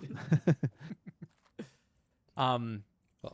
Is there any consideration about like endgame in PoE now has gotten in PoE1 has mostly gotten to the point of like its reactive gameplay is rather difficult, where things have gotten very spiky. Like power creep's been intense on both player and monster side, and is that just a thing that is, I assume the answer is just gonna be yes, but like is that a thing that is a concern of like? Yeah, I mean, obviously, we just have to make sure that it's not out of control. Yeah, like I mean, there's not really much to degens, say about it. But yes, we just have to make sure that things are right. Yeah, degens in PoE1 have just gotten so insane that it's yeah. I mean, I think that's just partly because of the fact that there's sort of scaling that's done sort of somewhat algorithmically on a lot of that stuff, and when we scale up the content, like the degens get scaled as well, and then maybe they shouldn't be scaling exactly the same way that other stuff is. Or, like there's stuff that's probably should be non-linear there that that isn't like that. So yeah, I imagine. I mean, it's possible that that's something that It's the only thing that can kill this character, basically. In PoE1. Degen. So although I can't speak for him, but yes, like it's something that we do need to care about for sure. Well, that's what I said about my last character that died to Yeah, for sure. Great. Wildwood. Big Dev is asking, is there going to be a lore connection between PoE1 and PoE2? And further, is there going to be a connection in terms It's, of, for example, how Blizzard 25 does years it? in the future or whatever. You buy one game, right? you get a pet in the other, or Same something like world. that. Is there going to be like, are you trying to also convert people into PoE1? Sort of say? I mean, all of the microtransactions are available on both games already, so you already have all your pets in PoE2 right now. He so means yes, more I like suppose if from you that play perspective, it is PoE2, the will case, you get the PoE1 stuff as far as for lore is playing concerned, I PoE2? mean, absolutely, there's a lot of references from one to the other. There's characters that return and so on. Like, there's all sorts of stuff going on there. There's lots of stuff, but not so much ideally that other players who weren't playing PoE1 would really feel like they were missing out. We just have to make sure that it feels like a game that's standalone in that regard, while having plenty of stuff for PoE1 lore people to look at and realize, oh yeah, that that's to do with this. So yeah, I don't know if I have it or not. we try to maintain that, and try to not make too many retcons also, although it can be hard sometimes. Why did an Exalt just drop? And then one little thing that I just What saw did a this few just minutes drop ago from? What the was in PoE1 we have now seen players have now gained a little bit of traction recently with the gain of some quality of life things. Has that philosophy also translated a little bit to PoE2 with some, kind of reducing the amount of clicks and kind of allowing us to... what I would say is that I think that doing PoE2 work recently is what is inspiring the PoE1 change, actually. Oh, it's actually because us the whole time. Okay, all right. and the reason is because when we in PoE2 it's like, okay, we need to make a change here because These this is something community the players questions happy are about. So we change it in PoE2, and then we're like, oh, well, actually, now that we've done this, could be it's like, answered maybe if we they could just watched the put this in previous PoE1. interviews. There's a lot of that happening, and that also I get is that happening not around everyone the watches every first-time user experience creator, testing and we were doing as everyone's well. not where going to we were watch like, okay, everyone, but like, since we haven't done that I'm for just- a very long I time, don't really have in comment on much of PoE1, this because it's like you kind of lose commented focus on on it like some of before. that stuff. So then you do some testing in PoE2, and then you're like, well, hang on, like players are having problems with this, like, well, why is it like this in PoE 1 again? You know, like it's kind of interesting how like just even just revisiting and rethinking about everything from scratch again kind of then makes you think like, well, maybe we should change it in PoE 1 as well. So yeah, I think that stuff has just had a positive influence on PoE 1 there, just generally, and I think that's part of the reason why some of that stuff has been happening. But it's also just because, like, you know, like Mark's been taking a keen interest in what the community's been unhappy about and so on as well. Like it's a mix. But yeah, I do think that part of the attitude shift there. That if you feel like the attitude has changed, I think that is where that change is coming from. It's just working on a fresh game again kind of makes you, you know, makes you revisit all those ideas. Mm-hmm. I don't know if anyone been else. much I've been appreciated, for sitting sure. there watching with people in the background. All Every right. time I look over, I'm just looking I at think them. we got to everything. Yeah. Who's Plus it's doing been 2 what? hours Exactly now, 2 so- hours. getting up? Exactly. Yeah, So, that's like almost right on the dot. Look at that, Right, right. respecting your Perfect. time. Hat guy just got up. We Well, it's lined good. it I up think I've well. got a That job guy's a interview to fidgeter. do very soon. Oh, That is to say, okay. interviewing someone else. So you Oh know, yeah, I where need are to- you going? Oh, you're no, interviewing I'm someone. saying- Oh, no, okay, I'm all right, saying- all right. I'm all going to right. interview someone. So yeah. So you know, yeah, and we'll need to get going very shortly. But you know, it's always very enjoyable to have a chat. So thank you very much. All right, excellent. Yeah, All right, it thank you was for great coming. talking to you. It was awesome. Very enlightening. Yeah. Very good. All right then. Then, But yeah, if you guys want to like sign off or something like that, then I guess we're gonna sign off. Yeah. yeah. Yeah.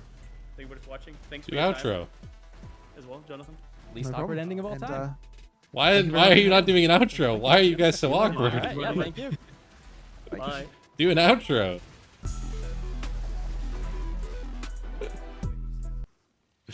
Bro, you guys are so awkward.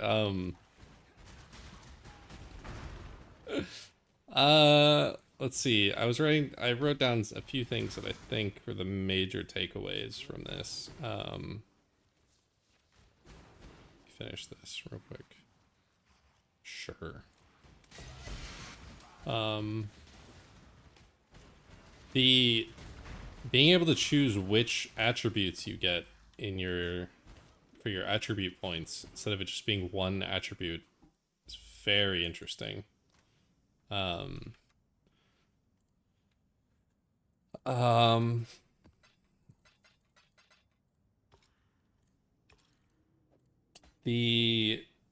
They're changing or adding the uncut gems to be more common and more of what you want when you get them. So that's interesting. The alchemy orbs getting 4 mods every single time so that you're going to be crafting one and then slamming one. It's probably going to be crafting to block. Well, no. Well, how would this work? Because let's say you alch it, you're probably not going to get everything you want. So then are you going to chaos it to try and get rid of the thing you don't want? And try and roll something better? And if that bricks, you go back to a white item? And then you start over? Or that'll be the loop there. So like if yes, or if no, then start over. And then you continue down white item, alch, chaos. You know, is it good? If no, chaos. If yes, continue. And then you're gonna chaos it. If yes, then you block it with a craft, like block mana or something, then slam. Hopefully you got it. If yes, then craft onto it. If no, start over on a white item. Or maybe you chaos there again. You hope for a chaos. You hit chaos, and then if your chaos bricks, then if no, start back to a white item. Alchemy, chaos. If you need to, then block craft, slam. If yes, then you redo the craft.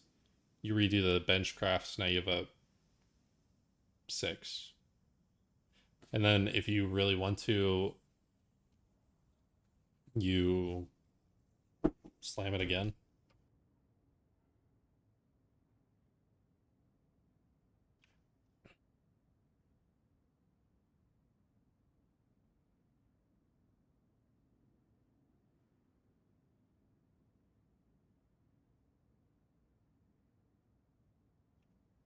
Sorry about that. So then if you, I wonder how stuff like if there's gonna be like influence types as well, because then that'll add like your loop will be like, instead of a slam, maybe you're slamming with influence types and you're not starting with an influenced base. Yeah,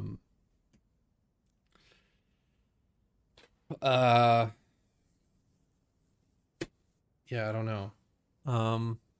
It's a very interesting to the loop that we didn't quite know before, now that the loop is going to be different.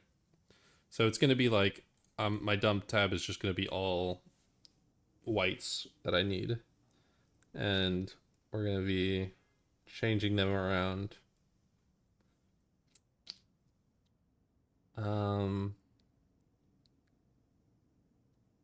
Yeah. I'm trying to think of anything else. All the trade stuff, I don't fucking know about trade. It seems like as long as whatever their changes doesn't affect the way I play, I don't care at all what they do. Doesn't matter to me at all. But if they do like nerfs or buffs or changes to certain mechanics that would affect me, with the exceptions of things like adding T17s so the Ubers are behind fragments. Like that's a mechanical change that, you know, I'm very much okay with that stuff. It would be like if they nerf a skill or nerf a damage type because for the sole purpose is that it's too lucrative in trade. That feels like bullshit. And not that the skill itself is just too strong. Like if they this isn't a good example. I was gonna say if they nerf DD because it's too easy to play and trade and get currency, that would be a bad reason. A good reason would be nerf it because it's too strong, not because of how lucrative it is. It's not a good example. I need one that's not a tornado shot. Tornado shot nerf not because it's too strong, it's just because it clears so well in trade. And you're not doing like end game content with it. It's just that in low level content like spamming cemeteries, that was nerfed probably just because of that stuff, right? It had nothing to do with how strong the skill was. It was how fast it could clear. Maybe that's an example of one where instead of nerfing the magic find around it, it's a nerf to the skill itself. Something like that, maybe. But I don't know. I always like interviews where we learn a few new things, and we learned a few new things, so that's really good. I just don't know. I don't really have a huge opinion. Just trying to make up an opinion on the trade stuff, and it could be changed in a millisecond if you showed me new information or different information. All right, that'll do it for this one. As always, they should release a teaser or content, even showing off a unique item or something with all of these to give